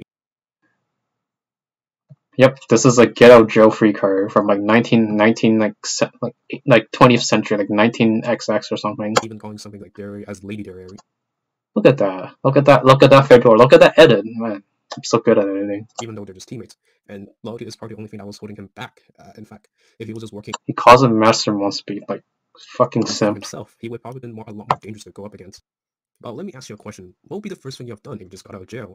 Here's your few options: A, go for exercise to have an excuse to drink, like how Galand did. B, make a tournament so you can get souls. This is Galand join Garcinia. C, blow up a bird because you can. That's some Esterosa shit. D, get her haircut. That's some Darius shit. Did you make your decision? Well, guess what? This is a reference to like a video of like how like choosing the best option and then turns out none of them are correct. I should have put a longer delay. It probably would have made it funnier. Fraudrin picked E, which is to get her teammates out of jail. What a virgin. Like, he didn't. What is it? Did you make it? your decision? Well, guess what? Fraudrin picked E, which is to get her teammates out of jail. He picked E. How did the fuck he get virgin? He immediately plans on how to save his other teammates. If that's not considered loyalty, I don't know what is. This is not the only instance that we see how loyal he actually is. We actually see this when he was fighting against Meliodas. He was getting completely blown up and destroyed, but he never begged Meliodas to spare his life. In fact, he called Meliodas out for betraying his clan. Yeah, I never begged for him. He went out with an L. With the biggest L on his chest. Like this, the L literally went into his chest and he ate it. And claims that no matter how weak he was at least loyal, unlike him. He would even go as far to take a risk to blow himself up to try to kill us because we would have known if he could really kill him. However, right before he was about to blow himself, we see that Fraudrin wasn't as cold as he think, which is kind of a contradiction to how he laughed that emotions were stupid and like. I don't know about this part. I think like he's still not a good person, but like he always tried to like close off his emotions, so like it doesn't drag him down, right? And he doesn't really want to follow what Meliodas does, but then he turns out that like he eventually did grow feelings and just like 3,000 years ago kind of became weak or something. Like how he was a pretty terrible person. He does care for Grimoire, which stops him to blowing up and surrender the match to Meliodas. Meliodas, yes. Trained the clan 3,000 years ago, but this is a pretty common belief among all the demons. However, this is the really big game changer. His relationship with Dreyfus and Grim. Yeah. He's spending so much time possessing Dreyfus' body, he's basically Grim's mom, even though he has a biological one, but we don't need to talk about that. This is pretty obvious when he... Yes, he is the best mom. He is the best mom. I will say it until I fucking die. Meant himself from blowing up. Even after Fraudrin died, Dreyfus and Grimoire does build up great for Fraudrin, showing that they... Okay, this is really funny. Now I say this, because now I look back at it, like, he was like, sorry, Dreyfus, like, your son's gonna have to fucking die with you. And he almost, like, despite me calling him a good parent, he almost fucking beat him up. Not beat him, I mean blow him up. And, like, he's probably still a better parent than most people, because some of the sons are fucking weirdos. They do have feelings for each other. When Grimoire claimed that the archangels would help during the war, Dreyfus actually doesn't really agree with him. He talks through Fraudrin's perspective. He claims that while Fraudrin was not a good person, like, he was pretty messed up, but he still had his own set of morals and self-rules, and he does respect him for that, even going as far that the goddesses weren't as good as they think. There's also a side chapter for, it's called... This side chapter is just fucking goated. I don't know if I still have it, but... Dream. You should totally read it. It's only 3 pages, but it's a small scenario which shows that one of them has a dream where they just eat dinner together. It's pretty short, and it just shows that the three of them actually does care for each other. Later on, Dreyfus was able to use full set to save Grimoire. While it was never too clear if Fraudrin actually gave him this power to protect Grimoire when he was in danger. Yeah, this part's never, like, really understood. Like, I remember, this happened, like, almost with, Sorry and Tarmio giving up their vessels, and then people were like, oh, it's, like, well, Tarmio's vessel it's already dead, but, like, Sario's vessel were like, oh, she's gonna be able to use Tornado, but, like, we never kind of knew that. Same for Fraudrin, like, we don't know if he learned the power, or, like, Dreyfus actually has it. Maybe we'll learn more. I don't know, for next year Apocalypse. Dreyfus was able to use the power because he was the vessel of Fraudrin for so long. But even then, the two even think about Fraudrin the first second they saw both sides, so it shows that all three of them does care for each other. Yeah, I think, like, it's kind of important that, like, we're aware that he got the power because he was the vessel, like, forever, or it was born power. But, like, I think that what I said was, they still think of Fraudrin. It still kind of, like, shows that they still give a shit, or, like, about each other.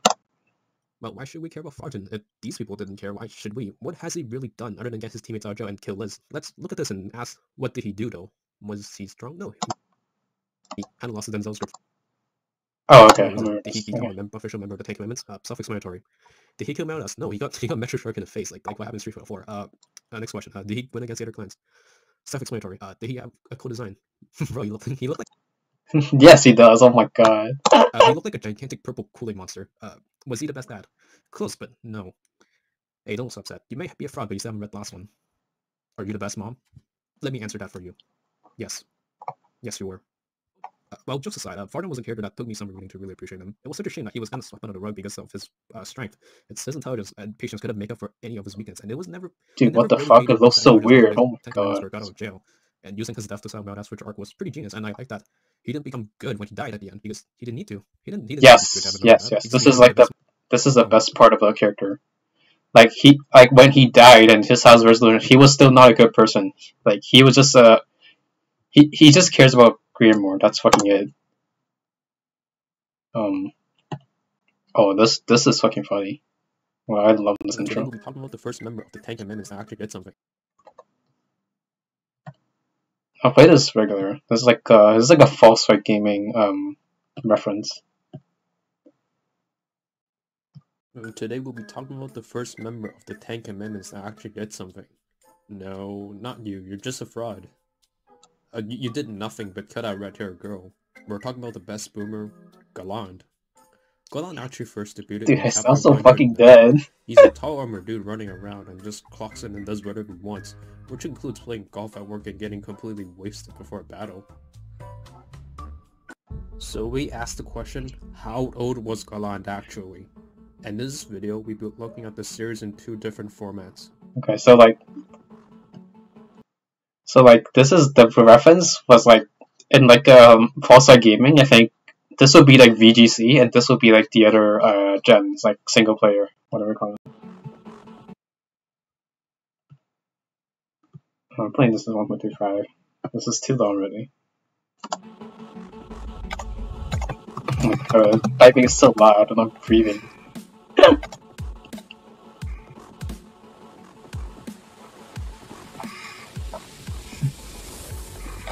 Wow, he's that old? What a boomer. Oh my god, this is like yell the mic. Even after the series ended, Galand still had one of the scariest introductions in this series. This guy, he represents as one of the members of the Ten Commandments. He kind of shows out of nowhere with no magical powers, and he claimed that he was very rusty, and he toyed with his opponent, and he destroyed all of them. It was a complete like destruction. He showed out like why the Galand and Merlin were terrified of the Ten Commandments, and he was even then Galand was kind of implied to be one of the weaker members, and he was definitely not a pushover. They had zero answer to Galand. I'm not sure to really imply the weakest member, but like the fact that like he showed up with no power and then people were like, "Oh, we shouldn't do this shit." Like they had like zero confidence in him. Probably shows that he's definitely not the strongest from the viewpoint. And like I don't remember if there's a beginning, but like I actually thought Esterosa was the leader because in that panel, like Esterosa was Zeldritch was like, "Oh shit, what are we gonna do?" And then Esterosa was like sitting there and then he blew up a bird. I don't know if this happened before or after this fight, but like. Esterosa was like chilling, so probably showed that he was one of the more important members. And they were just really lucky because that Gopher little mind trick he has at the end, he definitely helped them, even though he was a man and he was naked for some reason. But after that impressive introduction, that's when he starts to lose, unfortunately. First, he lost to Bond, which I guess was okay. I mean, it was kind of a sword counter, and eventually Bond kind of got tired and stuff. And then he fights Meliodas, but... the Bond fight, like, people say, like, he kind of beats them, but, like, Galand fucks around in that fight too. He fucks around in every fight. Even the fight that he destroys him, he fucks around in that fight too. He just kind of gets a bit... He's just kind of like, okay, I'm gonna close it out because, like, you're all boring me or something. But Meliodas was kind of like the leader of the tank movement, so I guess that's fine. He was a former one, so... And eventually lost to Escanor, which he kind of got wasted the big... People like saying this fight's impressive, but, like, that's true, but, like... Dude, these two got fucking Omega drunk, and then they woke up, and then Galand was like, fuck, I have to deal with this guy, like, who has the strongest grace, like, what do you expect him to do? So, I guess that was fun. But even then, again, Escanor, yeah, he lost pretty bad, but Galand showed that he definitely has some tricks up his sleeve. He used critical over, which is actually very powerful type, but it just didn't work against Escanor, and that's when he lost. Honestly, if Escanor had critical over, it actually might be really good for him. Like, critical over, unironically, it's really good for him. Esteros destroyed him and took his commitment. Gets fucking destroyed. Yes, look at that strong. Look at those. Series, for maybe 5 chapters, but that's still pretty impressive. Galand is actually a very old man. He was actually 191 when he died, so yeah, Escanor. Yeah, 991. Like, look at you, Escanor fans. Are you proud of that? Like, you're beating an old guy. Like, oh, this is Zeldritch, by the way. Local Sonic Boy has no friend at 7 p.m. It's definitely him. But yeah, like, you beat up a 90-year-old guy. Like, are you proud of that? Or something, but he was really old, far past his prime, and I believe that his critical over was much better, at least in the past. But even at his old age, dude, this is fucking crazy. Like, and I believe that his critical over was much better, at least in the past. Like, this is fucking crazy, by the way. Like, in the one that when he fight Escanor was like 50,000. This actually might be like way above 50,000. Like, here's the thing: demons are like a lot shittier because like they need a soul to get better than magic, right? And same for archangels because they have to use a vessel for most of the time. So like he could have been way better and probably. I don't know if he could beat Escanor, but I wouldn't be surprised if he did. I'm gonna be honest. At least in that form. Definitely not like the one ultimate, etc. But like he could have probably put a way better fight. Like how Esterosa with 60k was giving Escanor a lot of issues until the half an hour thing. But even that, actually, I don't know. I don't think he would beat Escanor, but like he would do way better than whatever he did in series. He was still 40,000, which was okay, which is actually not that bad. But if you compare top tier, it's like uncomparable. So it's probably was somewhere about 50,000 or 60,000. But that's just speculation, and power level never mattered that much, anyways. But yeah, that's about to over. It just makes him way better at what he does already. Even Galand was one of the like quote unquote weaker members. He was probably one of the most physically best fighters, and that ability just makes him. Dude, Galand is fucking fast. Like he's really fast. Even like the opponent were just stronger than him. It still makes him a threat to go against. This battle actually showed how strong Galand really was a holy war. Yeah, this fight he fought fucking nuclear. When Archangel fights two, both Star and Tormio, probably Rueduciel.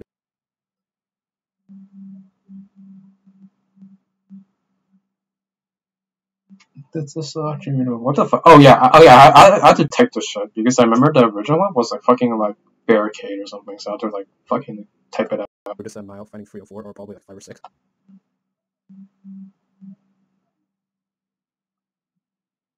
But Galand and the other commandments, Barrier, Monspeed, and Fraudrin, or just like Fraudrin and Galand will be considered like the lower tiers of the Ten Commandments, and Monspeed and Barrier will be considered higher tiers. They were holding their own when actually Galand he didn't do bad. He wasn't winning, but he wasn't like completely losing. But it was a pretty even fight until Rueduciel joins. But Rueduciel, he's like one of the strongest characters. He has at least over 200,000. He had 200,000 vessels, so he was definitely way stronger in the wars, and he kind of wiped everyone. It wasn't that like only Galand lost. Actually, everyone lost. Fraudrin, Barrier, Monspeed, and him. All four of them just got destroyed. It's not that necessary that he was weak. He was just simply outclassed. Honestly, this is probably hands down the funnest aspect of Galand. Dude, look at how fucking He was just simply outclassed.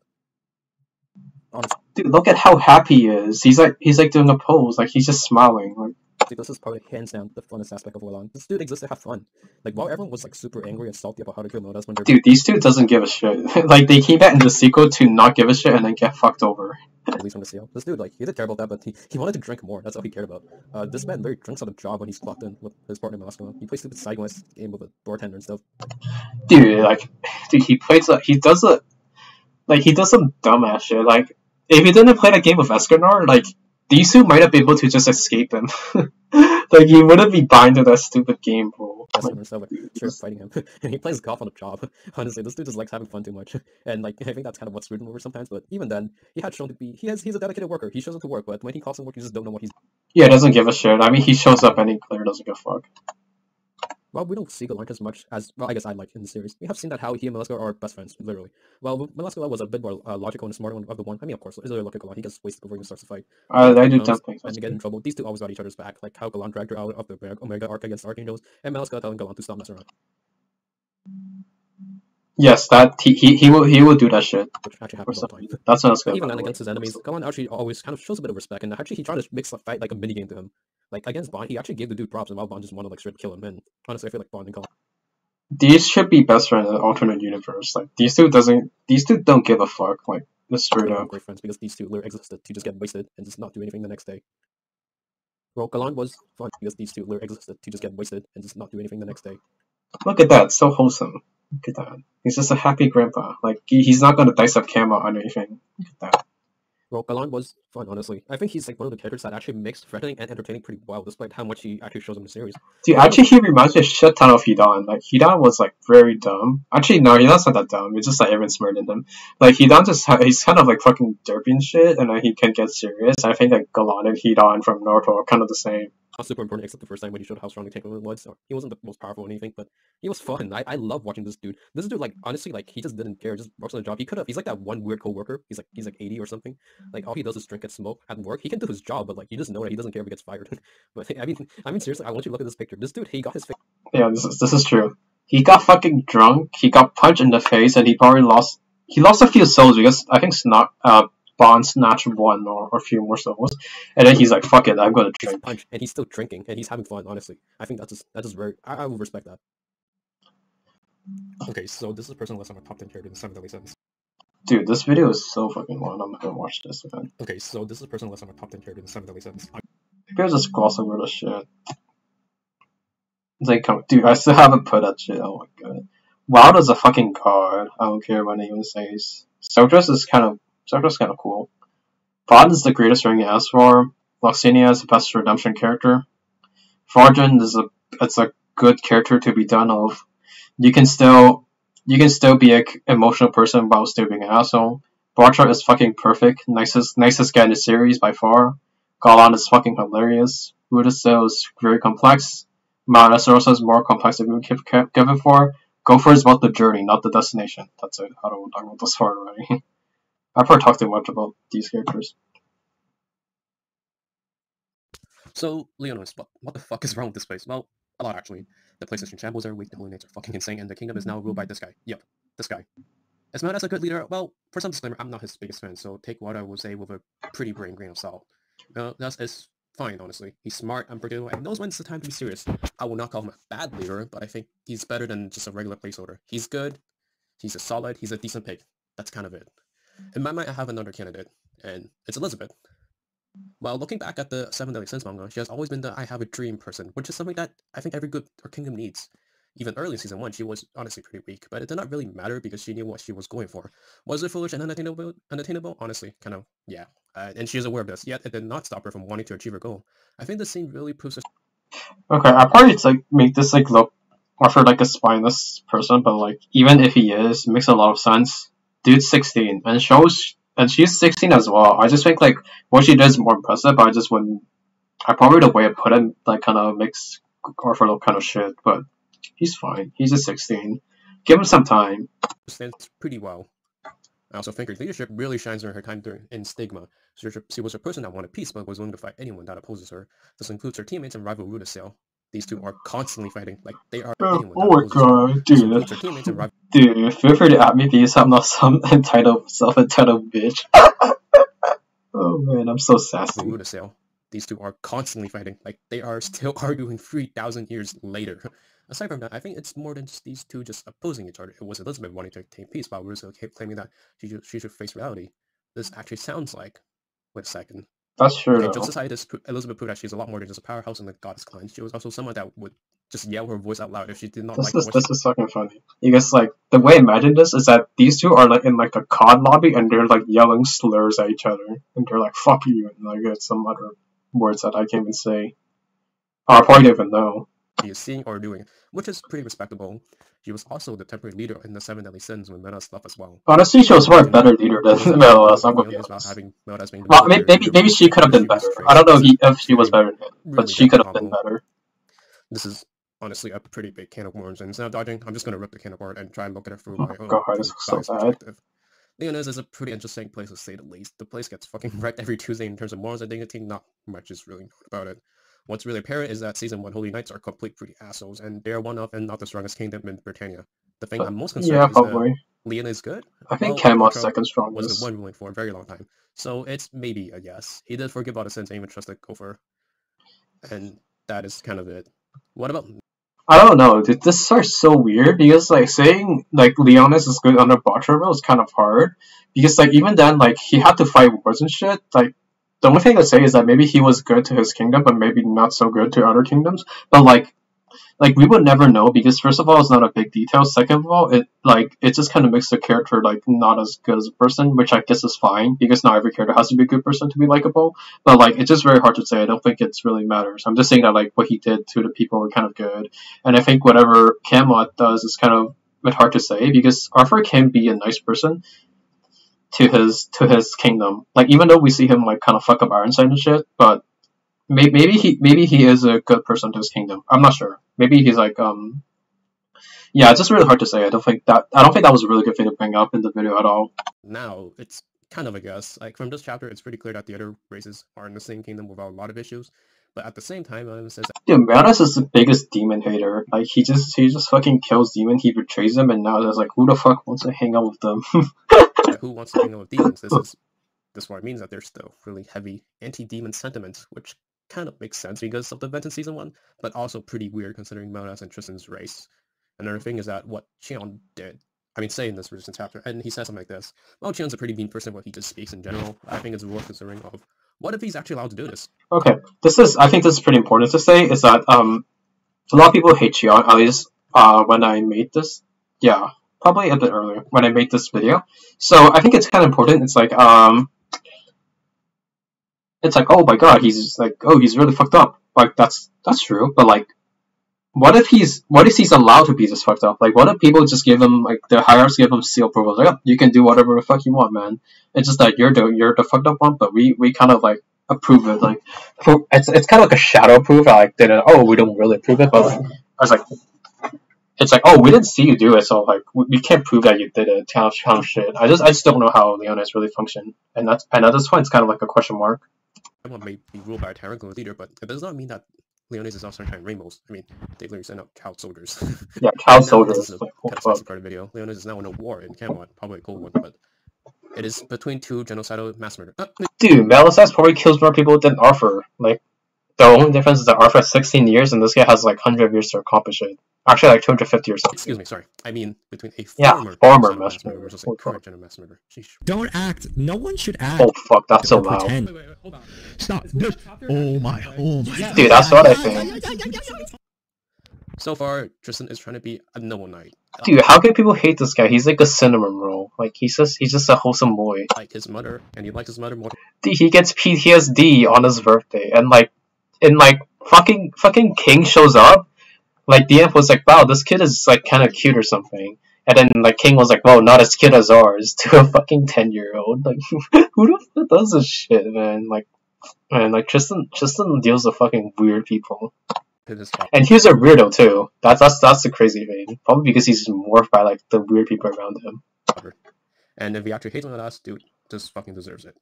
Now, do you see why like Tristan's not so fond A of traitor to the demon clan. Like who the fuck is proud like someone's a traitor? Like dad's betrayal, and betrayal's like never really a good thing. The only way they can make his father look a bit better is that if they tell him that demons all like dude, like this pisses me off, dude. Like there's like one part he's like, damn, I didn't know leaving and killing two of the 10 commandments would like start an entire war and have a shit ton of people dying. It's totally all my fault, guys. Like how would you not know? Like are you that fucking clueless? And Elizabeth has a problem too. Like Elizabeth's probably still one of the better people of the Holy War. Like if she's aware of Meldas just leaving the clan, then like that's on her. If she isn't, then like not really her fault. Like she's just trying to work her best. But if she knows about it, like that means she gives it a seal approval. Like, oh yeah, like I'm fighting for peace, but like you can kill 2 of the 10 commandments and then join us, so like we can like fuck up the balance or some shit. Like, dude, like so much wrong things to say about this. Deserve to die, and defecting to goddess was good because the goddess clan are good people, and that's like almost that's another thing I said. I think like you can say betrayal, it's fine if everyone in your clan's an asshole, and then the clan you're joining are good people, but like the goddess clan are not good people. Like stigma. Wait. Was good because the goddess clan are good people, and look at this shit. And killing all the little girls that had been taken prisoner. Like holy fuck, was our leader command. Like not only did she do that, like she was like running. That's like shit. almost a lie. Like stigma exists. It is a group as a leader that is fine with every stats. Like almost whatever, a lie. Right, like stigma. Yeah, it's true. I don't know. I think like Hendrickson could be kind of given a soft pass. It is a group as a leader that is fine with every single demon eradicated. And Elizabeth was like the only person that really spoke against this because other members honestly didn't give a shit or actually wanted to control. And Elizabeth dude, I don't even know. Like, I think she's still probably one of the better people in Stigma in terms of like caring about this. Like, you say peace will come, then say something like that in front of Meldas. Like, how much Meldas' life is more worth than a demon, or she just doesn't really give a shit about it. Like my question towards like this thing that she said is that like, how much does she actually value peace? I think that's like one thing that I want to really talk about in this panel. But I mean, she definitely values it probably more than a lot of people. Probably one of the people that like one of the really like probably the good people in the Holy War at all. But I'm not sure. I think seeing this is like, yeah, kind of. I was like the only person that really spoke against this because other members honestly didn't give a shit or actually wanted to contribute it, and like both his parents are still part of it. I think that's really like worth talking about. Yeah, that's fucked up. It's like having someone join a criminal organization and then be like the voice of reason. Like you're still part of a criminal organization. Like what the fuck? Like that's kind of just worth talking about. Yeah, it's kind of fucked up. I think the way you can say that is like, Elizabeth thought that they're making peace, but like it's kind of hard to say. I wouldn't blame her on everything. I'll probably blame Meldas more because of how he's just a more violent person in general. And that sounds awfully familiar and similar to whatever Arthur is doing, except he's eradicate all non-human sentient demons. Yeah, Stigma and this is the Ten Commandments were really far from good people. All of them, at the very least, ate some civilians, and his uncle Zeldris as an execution that murdered many, many people for love. So, what is Tristan and Leonis, to extent, really fighting for? If it is for more ground, that's kind of out the window. I'm gonna be honest. Sure, all of them have changed, but does that mean Arthur is automatically off the hook if he changes as well? This is really important. I think this is probably one of the better questions I asked for everyone. Like my question is like, if you hate Arthur, I'm not gonna stop you from hating Arthur because who the fuck am I gonna say? But like, if you hate him because of his atrocities, my question is that like, will you stop harping on him if he's like a good guy now? Like I wouldn't. I'll still call him a piece of shit. Like I might still like the character, but like you can like and dislike a character and admit they're a piece of shit. Like It's not that hard. My answer is no, but yours may differ. I just think these characters should be measured by a similar metric.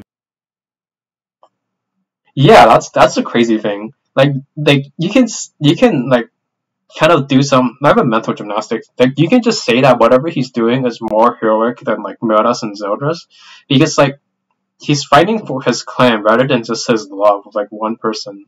But like it doesn't mean he's less fucked. Maybe he's slightly less fucked up in this scenario, but like he's like if you look at the things you do, like you wouldn't call him a good guy. I'll say that much. If it is by morals. Will Tristan eventually deal with this? Because this is a pretty touchy topic, and I mean it's a shonen, so like. Yeah, I'm the only one to talk about this. No one wants. Everyone wants to talk about this. Like everyone's going to make those really shitty short videos of like have like two characters, and then they play some really shitty music, and then they play like oh power, and then they pull that picture up, and then plays like some like not even dubstep, and then they're like oh intelligence. They just put a picture, they don't say anything, and then they're like what do they say power intelligence, and then they're like hacks, like who has hacks, and then they put like not available or some shit. Like I'm the only one that like talks about this shit. I always had most people. Some people still do, but like that shit gains a lot more traction. Like really touchy topic. Honestly, probably not, but maybe. I think I would chose family above everything else, but I think it is probably at least worth talking about because everyone around. Dude, people are fucking stupid. Now think of it. Like people always say that Tristan hates Melas because of that one time he's like telling him to back off about his uncontrollable form. So. Here's what Melas did in his uncontrollable form in season 1, after being over 3,000 years old as a demon. He fucking cuts Bond in half. He didn't say a word. He just cuts him in half.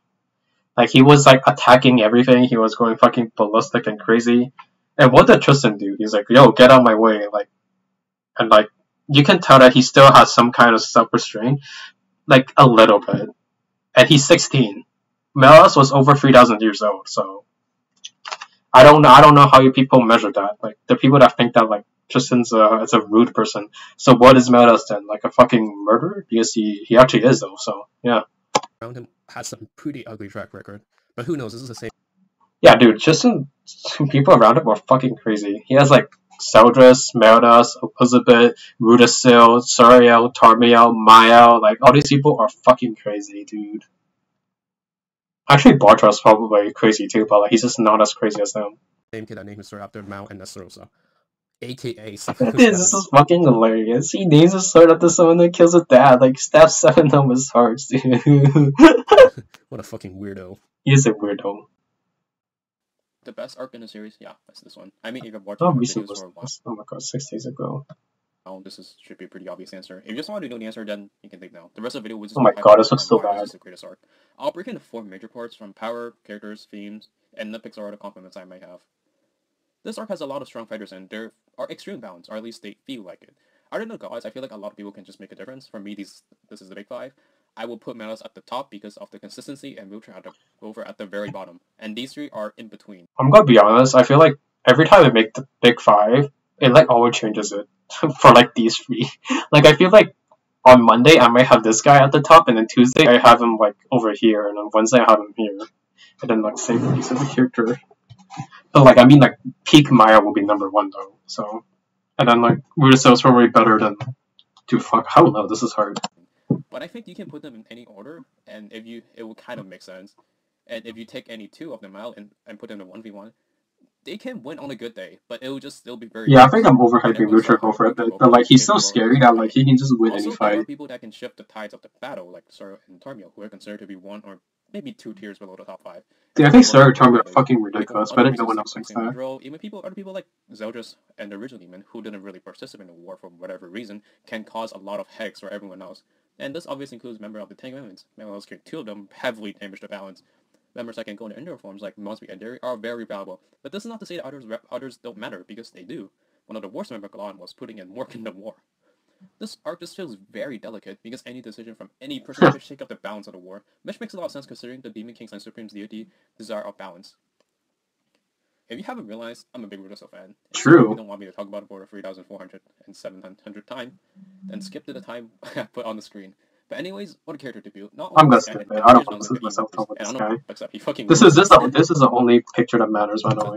Not this one. Thinks he's better than anyone else. Fuck. Honestly, that sounds like an evil. Exactly. This is like what I was probably talking about. He loses a lot, despite his arrogance and arrogance. Actually, Escort is a really nice guy, actually. Except he's not repetitive. And make him the more we learn that this guy is a problem. Not only does he bring strength to the table, he Look at that art. Oh my. Member of Stigma. Man. Elizabeth honestly surprised me in this arc, and I would say that this is peak Elizabeth. She's a person that's willing to fight for what's right, even yeah, probably. I probably still do this for the most part. So constantly ridicules her for it, and most probably even Elizabeth herself is aware of this. And she's not some pushover that will keep snapping back. She wants peace, but she will fight you if she needs to. Also, she feels powerful but not broken. This is pretty clear when she fought the Indras. Glossina was also great. Learning how he became a member of the Ten Commandments was a good... Oh, so oh my god, this is so weird. Nice. It was a pretty neat idea of combining flashback with a training arc. Look at that innovation. Look at that. Holy shit. Well, it's nice. It was... Look at that big brain. Instead of picking the red pill or the blue pill, I just combined them. Holy fuck, I'm a genius. The idea of combining flashback with a training arc. Too bad Draw is always kind of under Glossina's shadow, but this is mostly Glossina being more expressive. That's true, he doesn't like to talk for a reason. Than Draw is. He talks like also once like or twice. Was not the most important character in this arc. Wait, hold up. I know this sounds crazy, but hear me out. I know he's still very important. His betrayal of the two members and his strength already makes him one of the most important pieces in the war. I just don't think he's the most... Yeah, I actually think that. So, like, I didn't really explain this in the video too much, because I don't want to make this like 10 minutes, but I'll just say it now, because this video is worth like 1 hour and 30 or like 2 hours already. I just think like Elizabeth, what happened to her was like more impactful, because like she was fighting against demons, and also in Stigma against Rueduciel, and I think Rueduciel is probably... Actually, I think Rueduciel might be second most of them. No, maybe third. I'm not sure. I think like what puts him out us is like he kills two of the commandments, and then that's kind of it. And then I mean he still does a lot of things, all that stuff. But at the same time, I think he doesn't necessarily really participate in like the arguments that they had. Like every time it was between Brutus and Elizabeth. Like, and Melas was kind of not present in the thing. I think that's kind of like why I don't have him as a concrete second. So yeah. But like, so very powerful. He's like the reason why, he's like a big reason why Monster and Dairy lived, because he was defending against Rueduciel, because Rueduciel would probably killed him. So yeah, I think Melas is still very close. Like, I mean, he still got the curse in the end, and that's like what kind of stops the war. I think Rueduciel just has like a lot of effect, like what's happened with Stigma. On his planet, he almost wiped out all the commandments and all that stuff. I just think he has a lot of effects, and probably one of the people that like him joining at any side can probably cause as much trouble as Elizabeth and Melas, and I think he could be maybe even more, but that's like a really hot take, because like saying he's more impactful than Melas is really hard, but I wouldn't say it's out of the equation. And then you have people like Wheelchair Gopher, so yeah. So like I think D second to 4, Melas, Rueduciel, and Wheelchair Gopher are pretty close in terms of their effects of the war. Like Wheelchair Gopher might be number 2. But I think like he kind of did one thing, but that changes everything. I just feel like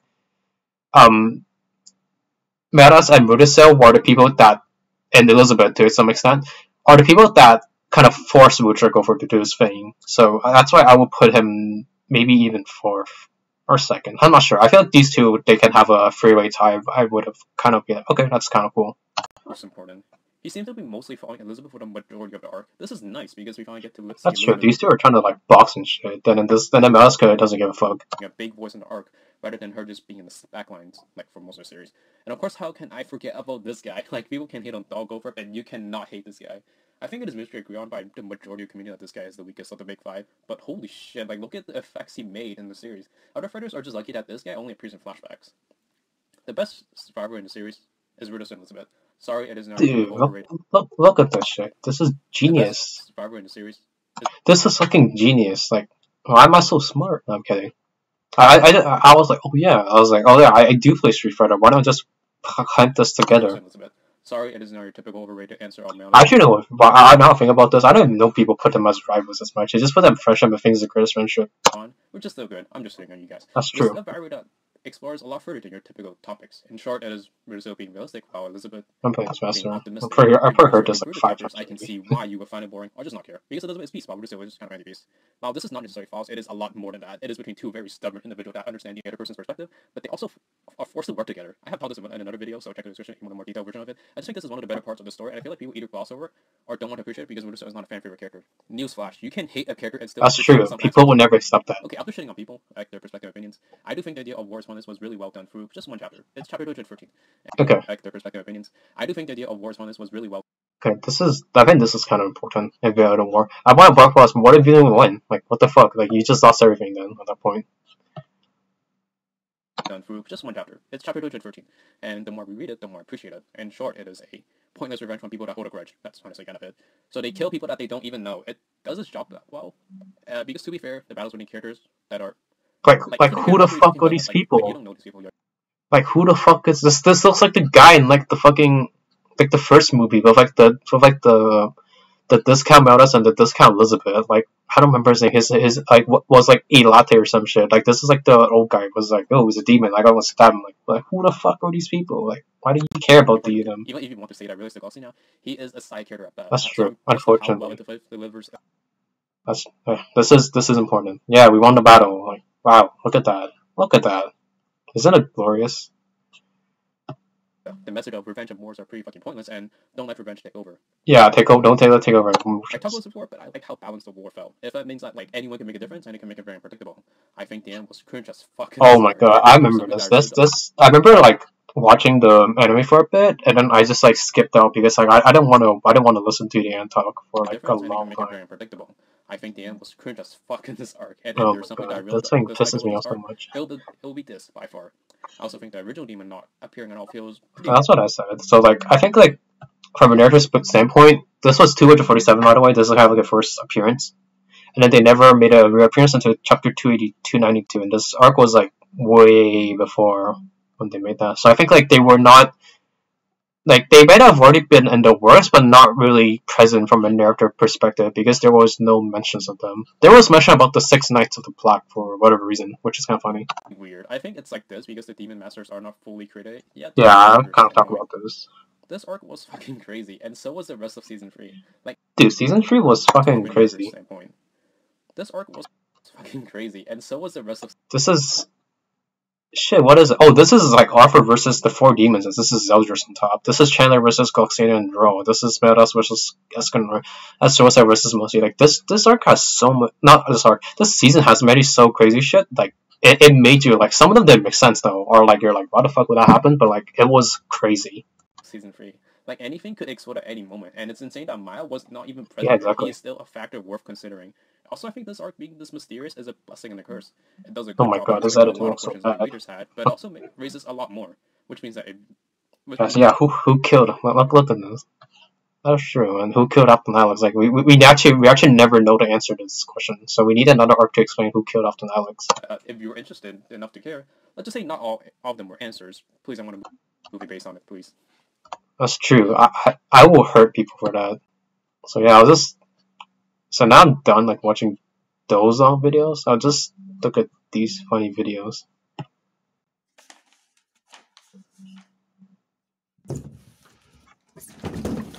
Yeet. Oh my god.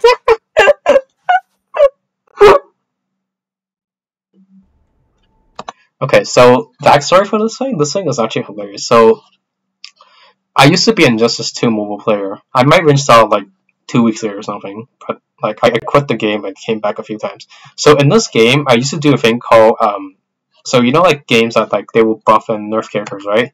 So I used to do something called league changes. So and then like I had like some people help me to do it because I put it on. I was like, hey, wouldn't it be cool if these characters have this and that? And then people were like, yeah, that is pretty cool. And then I went from like an idea to like a fucking meme to troll everyone. And then I had this guy, like, his name is How to Computing. And then I like had him like read one of the changes on stream and then like probably like fooled a shit ton of people, which is pretty funny. What do you think of this video? Oh god, Burke sent me something on Discord. Oh, okay, now I remember this might be funny too. So I had like this really nice fellow. I'm not gonna say his name, but like I was like, yo, get this guy to watch one of my shitty videos, and I think it might be this one, but and then he did, and he was like, fuck, and if they like trolled the shit out of him. When you and the team are pitching a new product, Grammarly's tone suggestions can offer a more personable. You may be an open book, SpongeBob, but I'm a bit more complicated. Look at the animation. The inner Holy fuck! Look at that. of my mind are an enigma. Dude, this video is my golden egg video. Like look at this. Like it's just feeding me just feeding me. Like it's feeding my ego so much. Like look at this feeding my ego.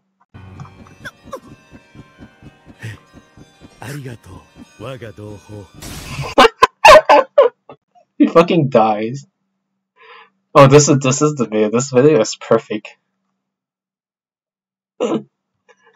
Dude. Oh no. Oh my god. Dude, it's me. Look at that. It's me in real life. And now he's a villager. His music's so bad. Oh my god. Stop. Okay, I think you can see my face though.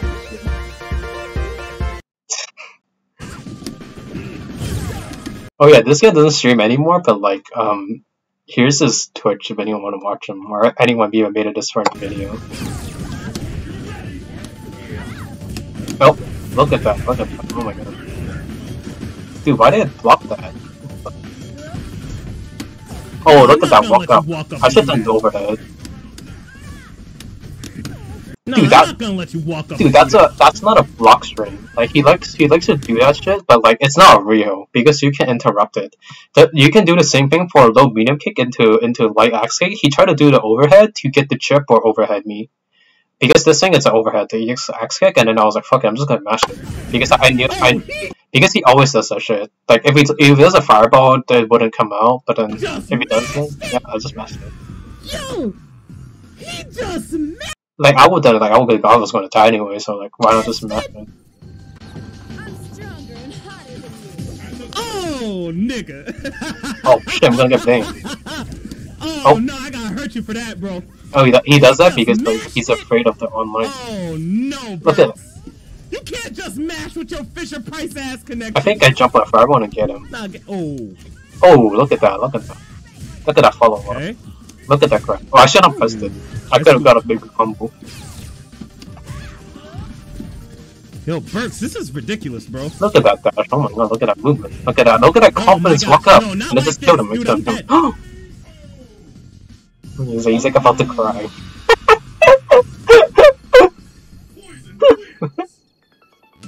No, bro, not like this, man. Nah, his reaction makes it so much better. Here. Oh my gosh, EX.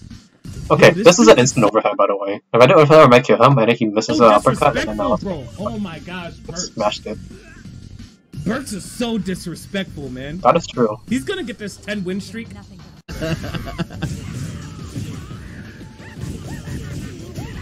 Oh yeah, this guy actually matches. Fucking crazy. Come on, Flaky. Flaky, you need to stand round. Oh my gosh, dude.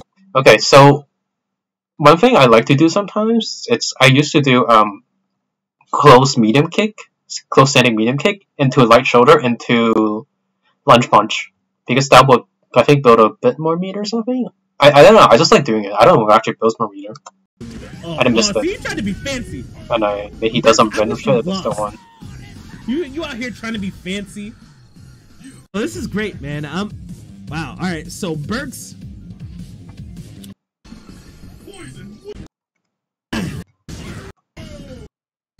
Well, this Burks is man. Wow. All right. So Burks has really impressed me. Last time I played Burks, for people who are just. This is a lie, by the way. Like, I think the first time I played him with like some of my shitty characters, so I didn't look as good in a match. But like, I basically played the same for like 4 years, and I basically haven't improved in this game at all. Oh no! You better put some respect on my character, Burks. Oh yeah, he plays Zero Ryu, so it's more funny when I say nothing about it. You better do something. If you don't do nothing, Burks, I'll be mad as hell. I didn't even. Dude, this is fucking risky. Focus. I don't know how that broke the ref focus. I'm gonna be honest. It just happened. But that's yo, Burks, I respect that. Okay, that was a really bad hurricane. And that was a really... If you held it, that would have been great. Okay, I'm just waiting to get.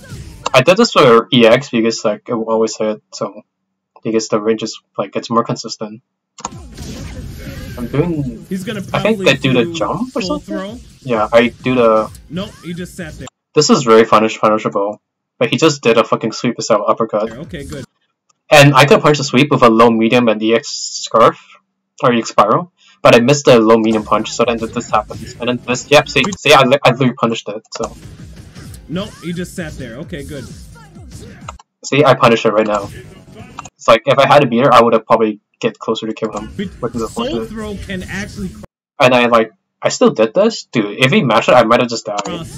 Or if he mashed ultra, because like that's not a real block string. But it can also stay on the same side. And I do some focus to annoy him. It's very hard to block the soul set. And that's I don't know if that's chip might be because he could uppercut or grab. She can go on either side of.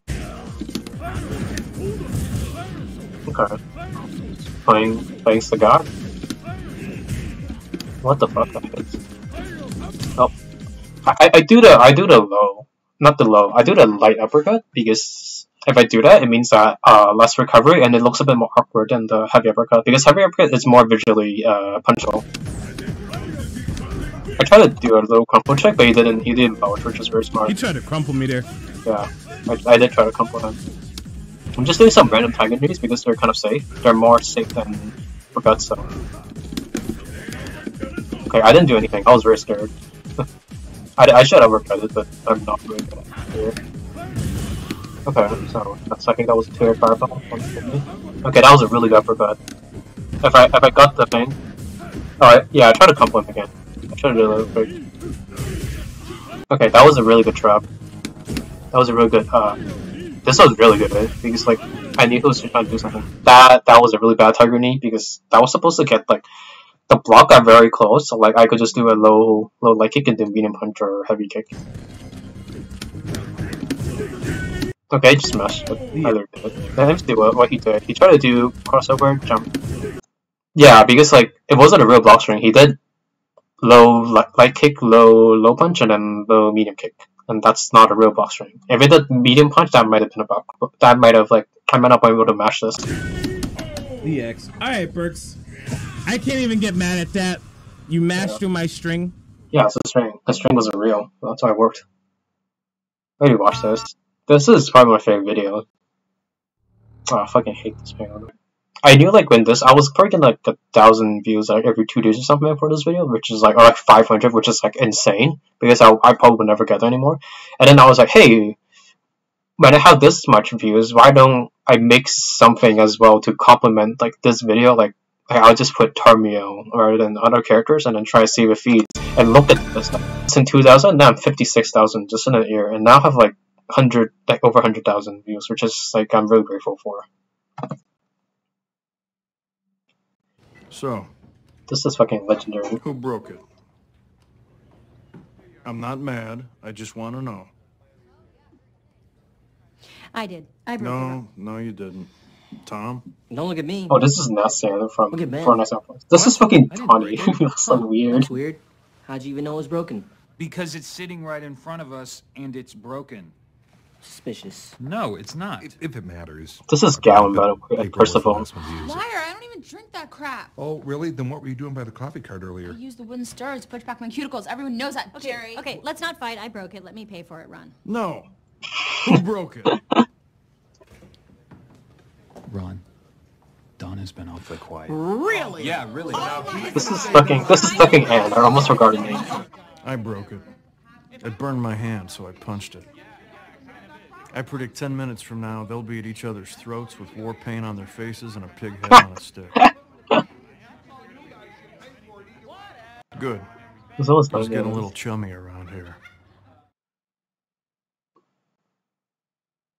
Do you ever look at someone and wonder what is going on inside their head?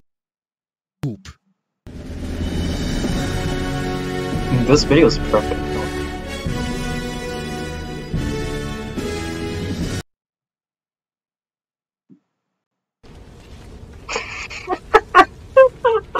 I remember those videos. I love this video. So bad. I tried to hit the timing for this, I remember. But that's why I did it. Yeah, I missed it by like a millisecond. Okay, so like, one thing I didn't realize was that like, if you see Kakashi's face on the left, it's not as linear as this one. Because this one, I just did it like this. So, that's some Lucas move. Okay, doors are locked, windows secured. There is no way Tammy's getting in here. Jam! Strip down, you sex maggot! And hold! What was your mistake? You! What do you want? Thanks a lot, man. Huh? You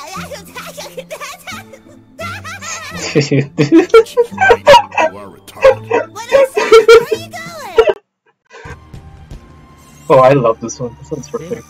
Dude, who the fuck gives a PTSD to like a 10-year-old's birthday party?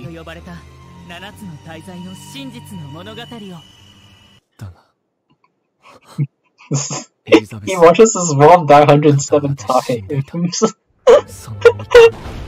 Oh.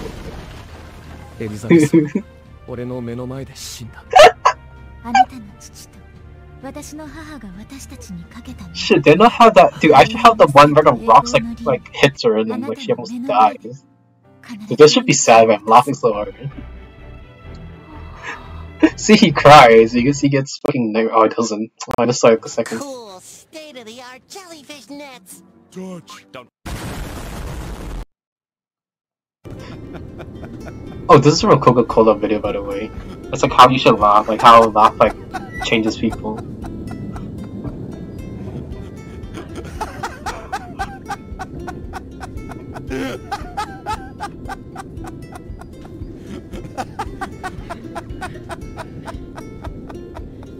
Oh, that transition was kind of bad. This video is great.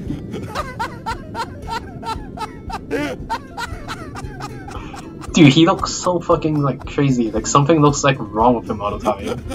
Which is true though. Something's always wrong with Sarosa. Dude.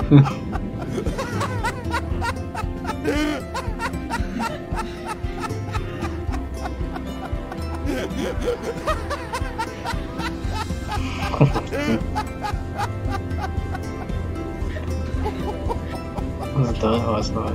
Oh, this is even better. Oh my god.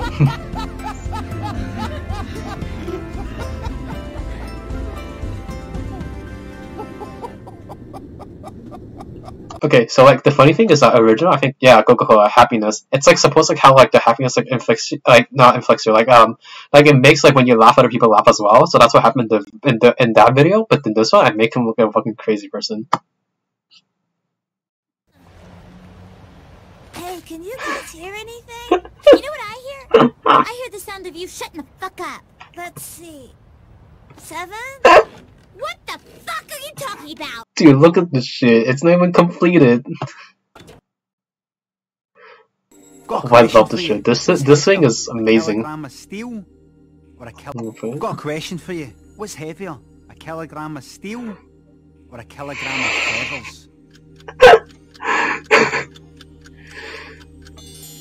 That's right, it's a kilogram of steel, because steel is heavier than feathers. What do you mean? They're both a kilogram. But steel's heavier than feathers. Dude, you like even if you liked it, like this like Let Me Show is so good. Like actually. I know, but they're both a kilogram. Oh, that's messed up, by the way, the one I drew. It doesn't prove anything. Steel's heavier than feathers. I know, but look, they're both a kilogram, right? So they're the same. I wouldn't want to look at the size of this. That's cheating. No, they're the same weight. It's a kilogram. But steel's heavier than feathers. Paul gonna tell them. They're right. They're both a kilogram. Oh no, you are not. Shine's the type of ninja that would be in his house, home alone, fart and say, excuse me. Shine the type of ninja. Dude, they're commenting his life. Take him somewhere. Oh my god. Oh my goodness, yo, we are getting this guy like yo. Stream, hit some buttons. Yo, where's the book of comments? The book of boys. Let's go. Sign the type of ninja to ask the barber to give him a shape up and then run out until it's finished. Look at that. Look at that. What is You that? gotta hold that. You gotta hold it. Don't It's smile. so Get out happy. of here. Oh, it's Get sad. off the stream. It's crying. We're done with you. Don't look over here. We're done with you. Dude, they're bullies. You get the They're block. crying. You get the block, B. Shine's the type of ninja that breaks headphones. Dude, the rhythm is much funnier too. Yo, Shine the type of dude to take a girl out on a date and then be like, yo, hold me down. Oh my god, look at that. So bad. No, so bad animation wise. And then be like, yo, hold me down. Yo. Shine the type of ninja. Shine the type of ninja to take a girl out and use an expired coupon and then argue with the waiter. They be like, yo, if you only saw it, yo, but this coupon only expired last week. Oh my god. Yo. You guys can Google corrupt a file and fucking use it if you got a class that can do it. You just corrupt a fucking Word doc that's empty. So you send him the corrupted Word doc and he gets an error when he tries to open it. And then if he says anything, you just play it fucking dumb. You're like, what the fuck, dude? I don't know. Like, I use a Mac if that does, like, you just play dumb. You don't, like, fucking, you say, no, dude, I said it to you. Like, if he, like, opens it and sees it's corrupt, he's like, oh, Alex, I couldn't open your homework. Like, oh, let me resend it when I get home. Like, oh, Alex, your homeworks haven't been opening. Like, oh, I don't know. I use a Mac, maybe the fucking file conversion. I'll resend it when I get home. You just play fucking, you just ride with it, you know what I'm saying? You don't fight it. Whole semester, we just fucking handed in 28 case studies. They were all corrupted files. You got a fucking A. Okay, we're done. Yeah, that was fun. Oh, that might be a 2-hour video or something? Oh, shit. Yeah. That was pretty fun. Like, I had, like, a fun time rewatching my video, so I can use the excuse that I can watch my video of cringing a lot of the shit I do. So, yeah. Thanks, everyone.